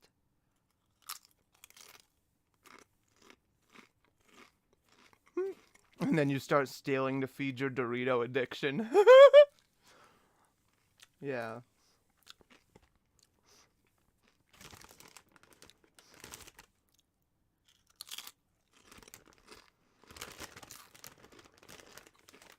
You wish Rick and Morty was good again, or at least that it ended at season 2? Why? Seasons 3, 4, and 5 were really good. I haven't seen season 6 yet, but...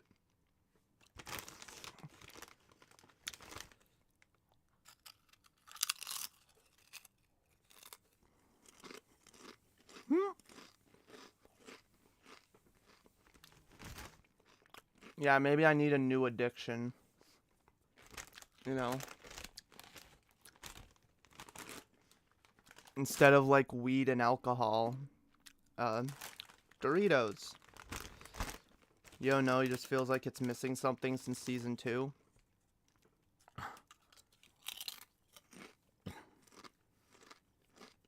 I don't know. Still definitely feels like a Dan Harmon show. And I love Dan Harmon.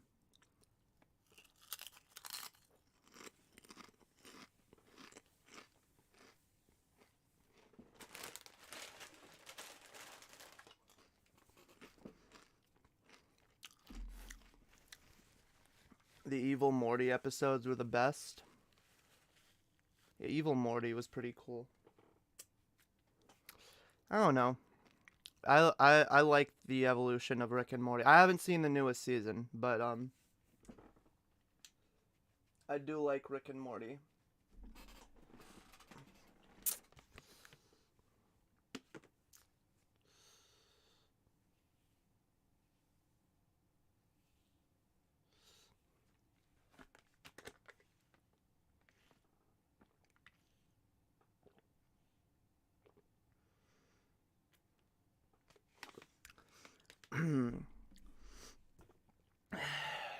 Drink NyQuil? No, don't drink NyQuil.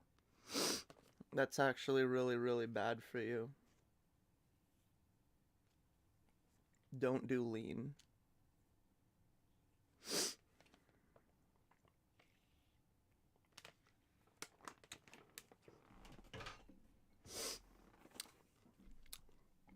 If I ever start doing lean, it'll be so that I can rap better.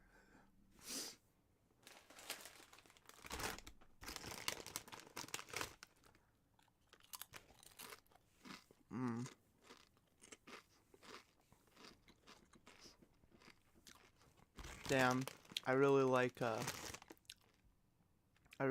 these Doritos actually.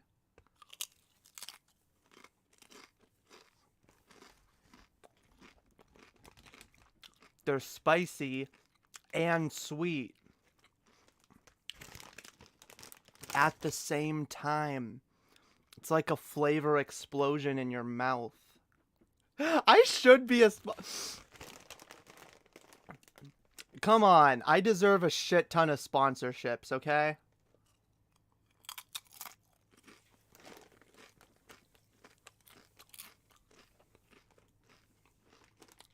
I just sell all kinds of shit. Alright? Wait, you really never had these? No, I've had these. No, I've had these before. They're my favorite. That's why I have them. That's why I'm joking about them, like, changing my life. Because I love these.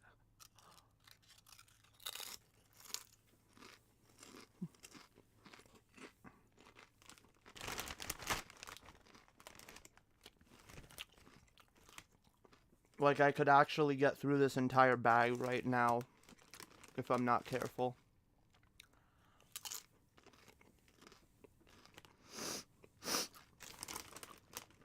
But hey, it cures my depression, okay? Eat Doritos, they cure your depression.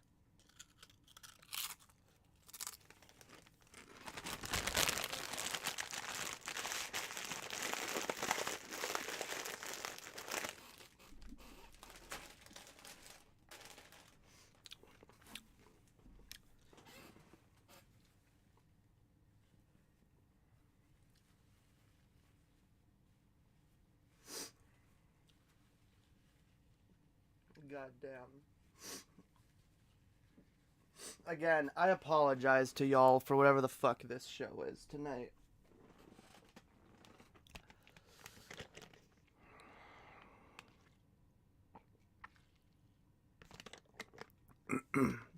For you, it's black licorice. Damn. Black licorice is hard for me to enjoy.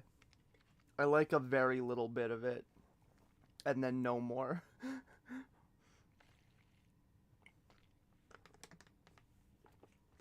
Like, black licorice is the easiest thing for me to make last a long time. Because I like it in small doses.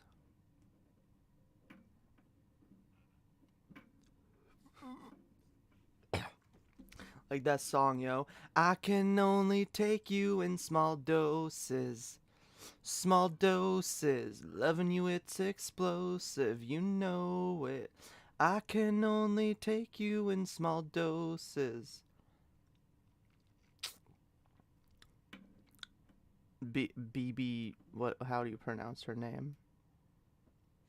BB Reeks. How I fucking pronounce? I can't pronounce her name. I like her though. Emily, why don't you sponsor me? Starbucks. Oh, Emily, why won't you sponsor me? Starbucks. The phrasing you used was a bit subjective. You said Starbucks coffee was, and I quote, something you would really like to stick your tongue into. True. Actually, that's probably how I would promote, how I would do a taco ad. Excuse me. I'd be like, Taco Bell tacos, something you really want to stick your something I. These Taco Bell tacos are dope.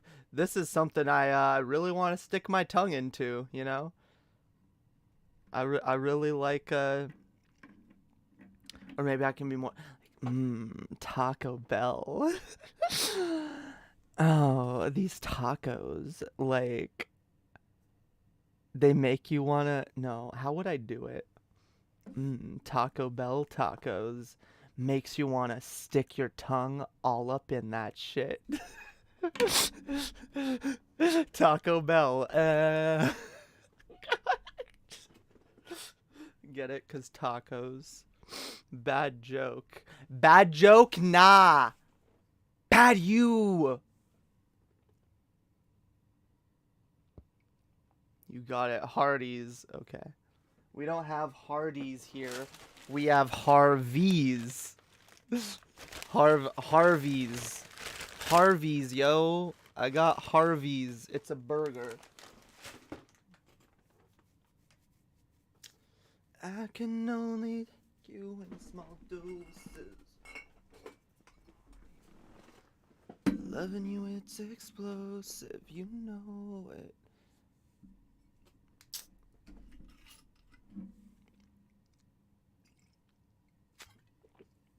Oh, why did I just do that?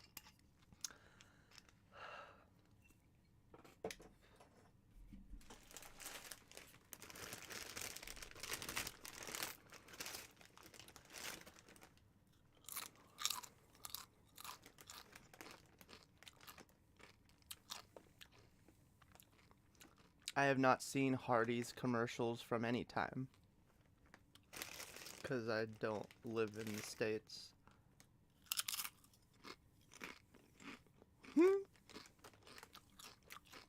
Taco Bell, let's get to ringing. Yeah, more like, let's get to rimming.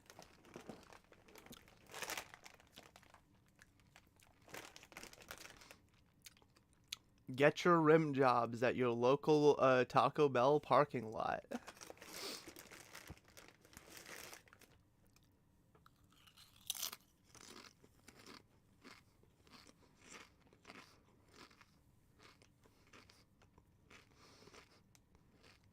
You know what I will say? I don't know how the fuck more companies don't use lesbians to sell products. Think about it, okay? If you do a commercial that, like, you know, plays up like, ooh, like these two lesbians are kind of hot and look at them kissing, like, isn't that kind of hot? Like, that'll appeal to most men, right? Even the homophobic ones, they'll be like, yeah, it's kind of hot. And it'll appeal to the LGBT community, you know? It'll appeal to queer people, you know? I think it's a win-win. I don't think there's any downside. instead of like this male gaze, like ooh, let's just women in bikinis or whatever. Like we can still do that, but why not like lesbians in bikinis, right? Lesbians in bikinis. Lesbians making out.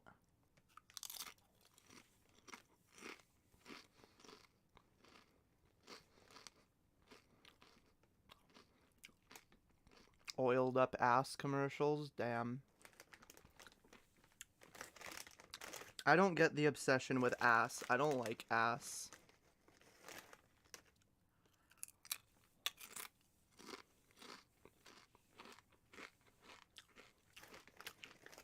God, these are the most addictive chips I've ever had. I'm not even joking. Might as well profit from their objectification. That's my point.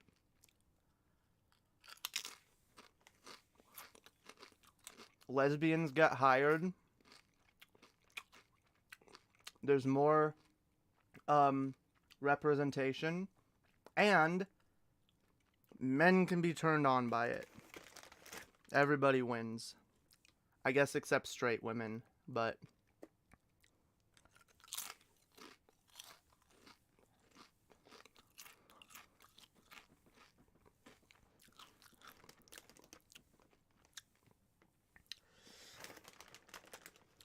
I mean, I guess straight women who are allies will be down with it.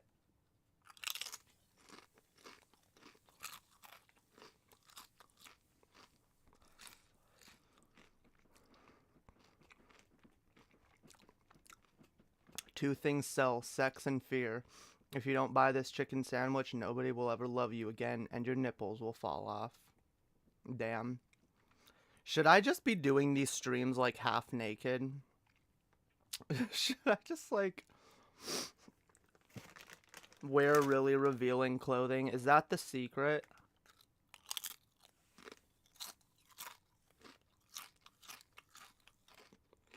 That's the secret to my lack of success. I need a push-up bra.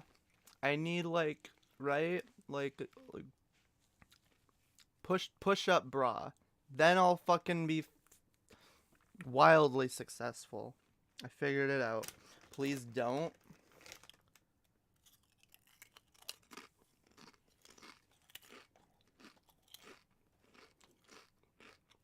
You're lucky I know you're gay, otherwise I might be offended. Look, I'm not saying I'd be like super, like...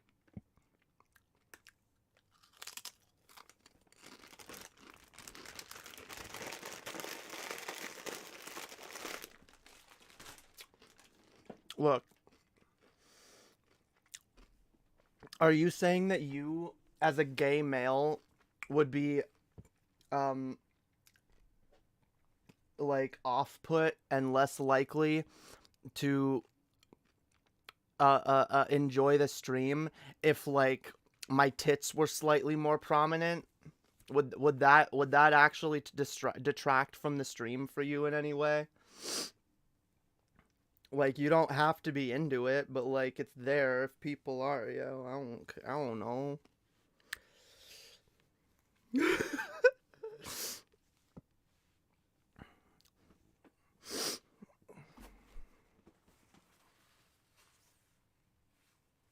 Zeta homophobic confirmed. No, Zeta is a gay male.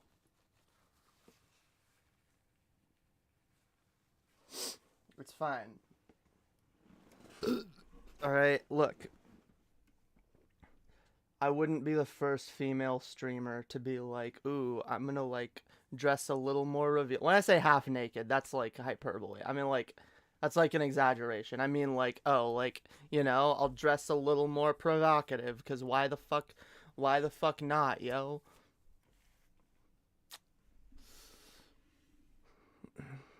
Would that really scare all the gay men away?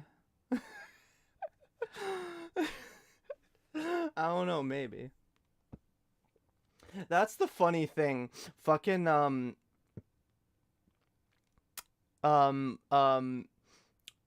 cishet transphobes being like, yeah, you know, fucking, fucking yeah, no, you can't be a woman because no straight man wants to fuck you.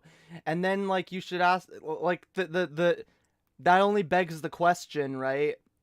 Okay, so then do gay men want to fuck me? No, they don't. So gay men don't want to fuck me, and I know some straight men that do. So I guess that means I'm a woman. You're a queer NB based.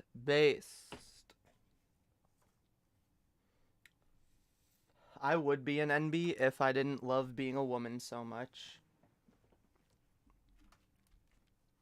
It's based. Being girl is based, all right?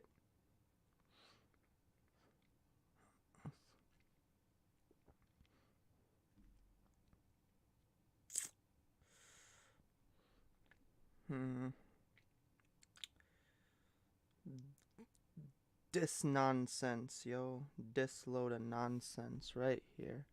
Checkmate. Checkmate, atheist. Yeah, it's almost like it's based on presentation. Yeah. It's almost like attraction is based on someone's presentation and not what they were born with. You did not answer my question, Zeta. Are you actually telling me that you would be off-put if I dressed more provocatively to the point where you wouldn't be able to watch these streams? Or were you making a joke? Hi, I'm autistic. I need clarification. Object alteration. Why not object clarification first, alright? Give me object clarification, Zeta. No. I need to know if I'm at risk of losing my gay male audience. if I appeal to the straight males more. Is that just a fucking like a bargain I gotta make?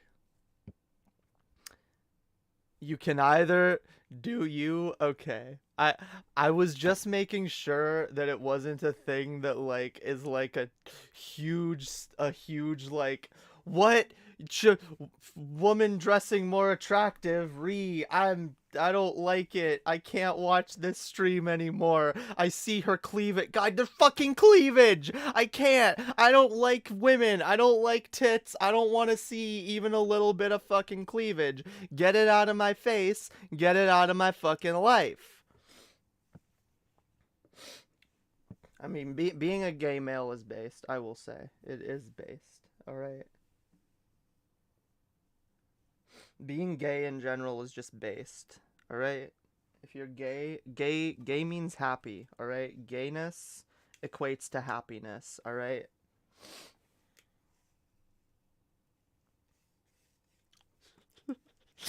I'm sorry. I'm fucking on one tonight. I apologize. I'm like okay, hi guys. Okay.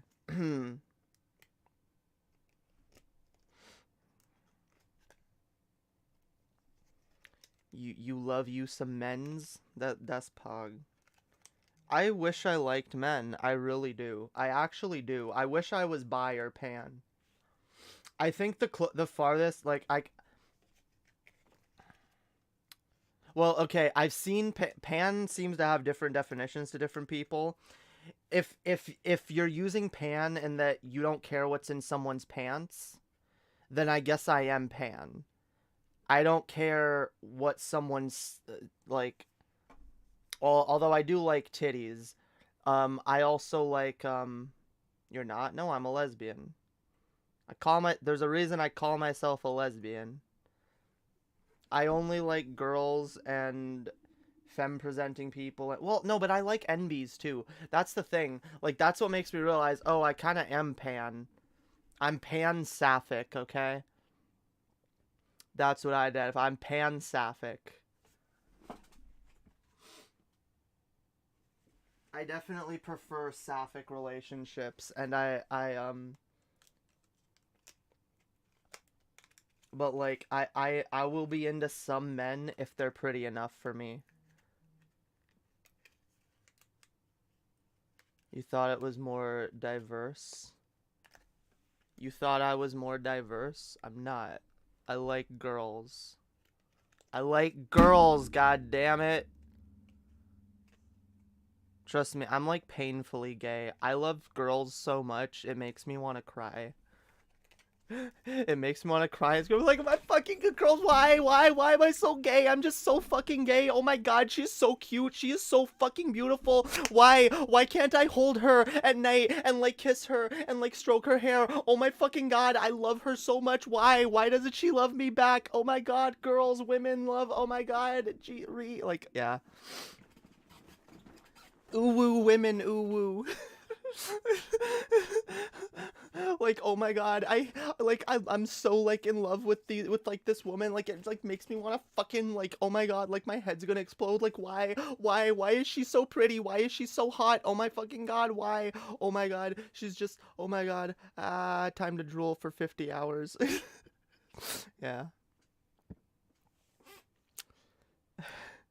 I'm painfully gay. Painfully gay.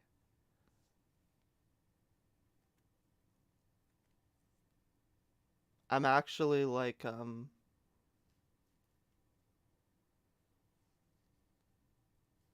kind of repulsed by the idea of dating the opposite gender.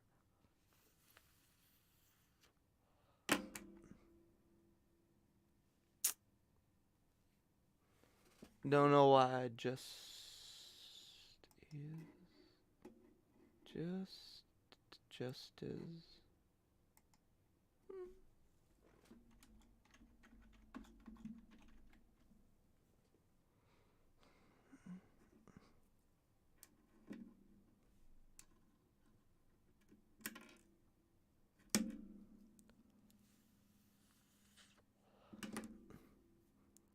I wish I was pan. I'm not pan.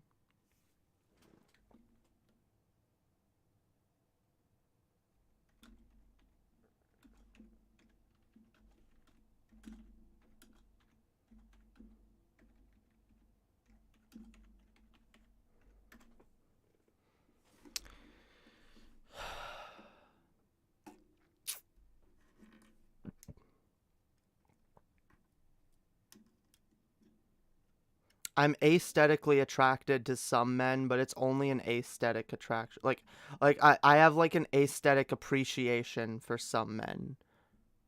When I'm like, oh, he's kind of attractive, he's kind of cute. Doesn't mean I want to date him or have sex with him or any of that, but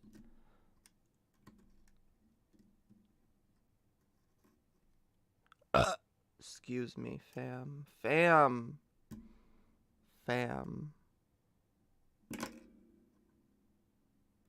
Fam bam, thank you, ma'am.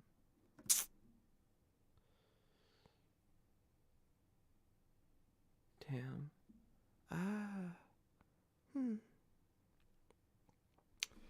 Alright. I've made blah, blah, blah, blah, blah. I've made an executive decision.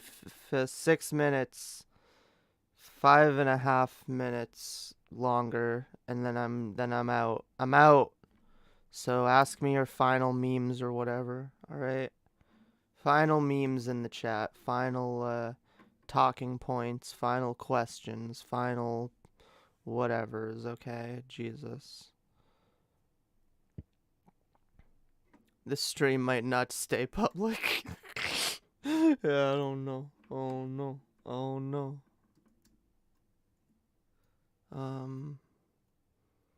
I do feel good about the fact that I've done 2 streams in a row this week. I'm I'm trying to get more up to doing 3. I want to get back to 3 a week.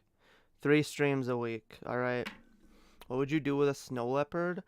Ooh. I would like love it and take care of it, and they're endangered, right? They are. Rose Black, this is an old meme on my channel. Rose Black got me obsessed with snow leopards like years ago. Baby snow leopards, okay? Baby snow leopards. Wait. Ooh, you know what? Thank you, Rose Black. That's a perfect thing. It's a perfect thing to end the stream with. We'll look at baby snow leopards.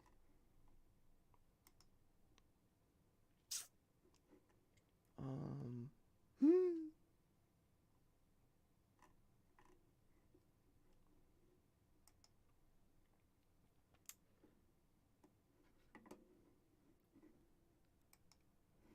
Yeah, yo, kittens. Look at that. Look at these baby snow leopards. Baby snow leopards. Oh my god.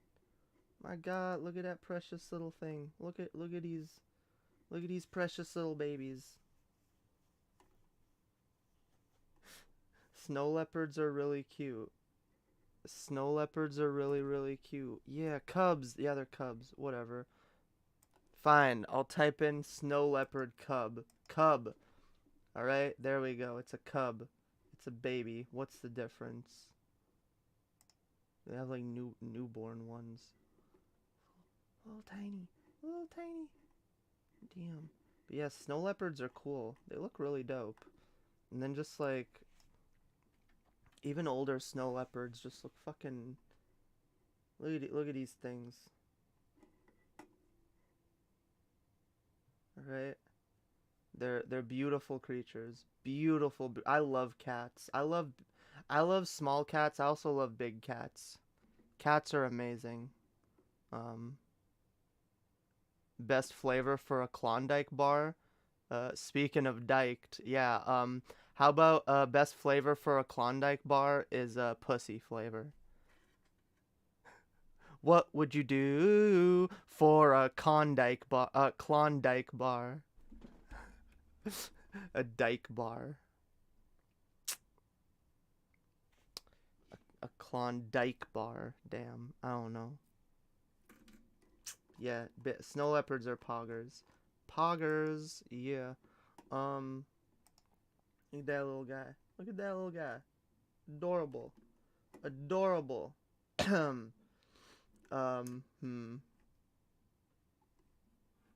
There was a specific image of like a snow leopard that Rose Black sent me in the past that like I was like, this is the most adorable thing ever. I can't find the image anymore. But yeah, kitties are the best.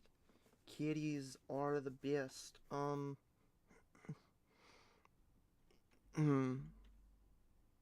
Instagram. Here, I saved more pictures of kitties on my Instagram.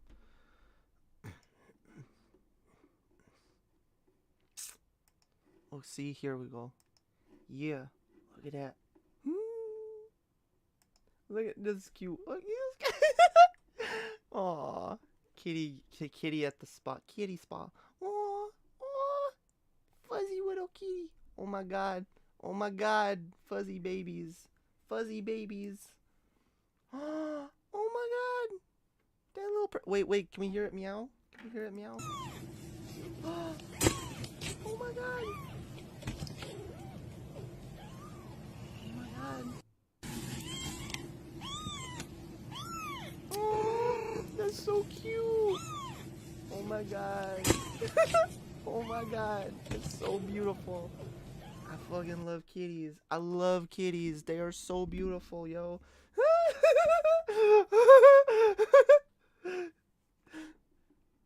Kitties doing them, yeah. I don't want the music. I don't want the music.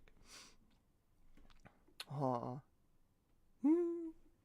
Kitties are the best, yo. Kitties are the fucking best. Even when they're getting into mischief, they're fucking adorable. A kitty lollipop. Damn. Aw, baby bottle. Kitty's stealing the human food. I love it. I love it. You think having content prepared would help the flow a lot? Yeah, I know. Jesus. How many times do I have to say in the course of a single stream that I don't have the energy to put a lot of effort into these? Like, I would love to plan shit more. I'm working on it. I don't have the energy. I'm sorry. Oh, that's adorable. Little baby kitten sleeping on the doggo. My god. My god. Perfect kitty bed. Got a little leopard kitty. Oh my god. Fucking beautiful.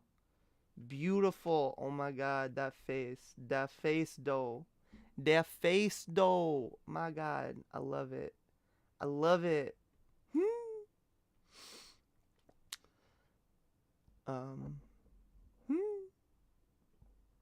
Little baby tiger kitty, leopard kitty. Yeah. Adorable. One more. Kitty on the shoulder. Kitty.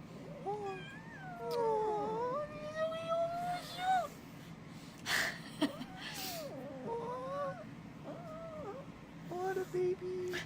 What a baby. 連発してるしゃ。 Oh my god. I can't even. I can't. It's so cute. It's like cuteness overload. Look at this thing. Oh my god. Look at this thing. I can't even. I can't even. Look at its face. Oh my god. Look at its fucking face. Oh my god. Jesus.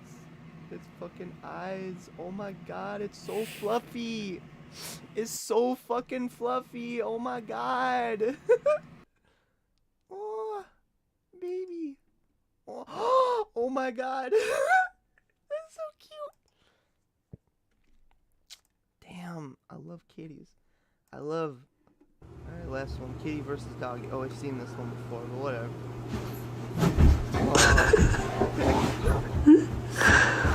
That brave kitty, yo. That brave kitty. Look at that. Oh my god. Oh my god. Even these tiny little kitties are so fucking brave. It's amazing. It's amazing. Hills, yeah. Hills, yeah. Bad girl, sane city. Alright, let's go. Let's go.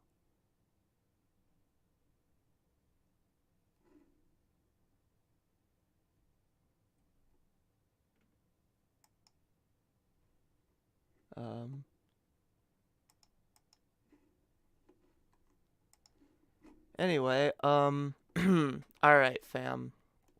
Alright, fam. I think I'm ready to go. I'll do. The thing is, my ADHD, like, fam, I actually fucking have like a ton of content that I pull before these streams, and then it's like I start the stream and it's like, I don't want to do any of that content. Like, it's really hard, okay? It's hard to focus on these things. Anyway, this has been a live stream, guys. I'm glad y'all enjoyed it. Much love, much hopium. Much kitty love. Hills, yeah. Just a reminder, everybody, that this is a stream that is completely viewer supported by people like you watching this shit, interacting, commenting, donating, all of that shit. We got a Patreon, which we're gonna be overhauling the Patreon here soon, and just yeah, lots of ways to support if you feel like it. You don't have to, because at the end of the day, all right. Oh, it's starting to rain, poggers. At the end of the day, y'all are all part of my human fam, my hopium fam, and I wish each and every one of you the best, all the love and hope and happiness in the world. So remember, fam, you are valuable, you are beautiful, and you are full of potential. All right? So don't fucking waste it. Y'all are awesome, each and every one of you. And until next time, remember to take care of each other. Love yourselves, fam. I'll see y'all later.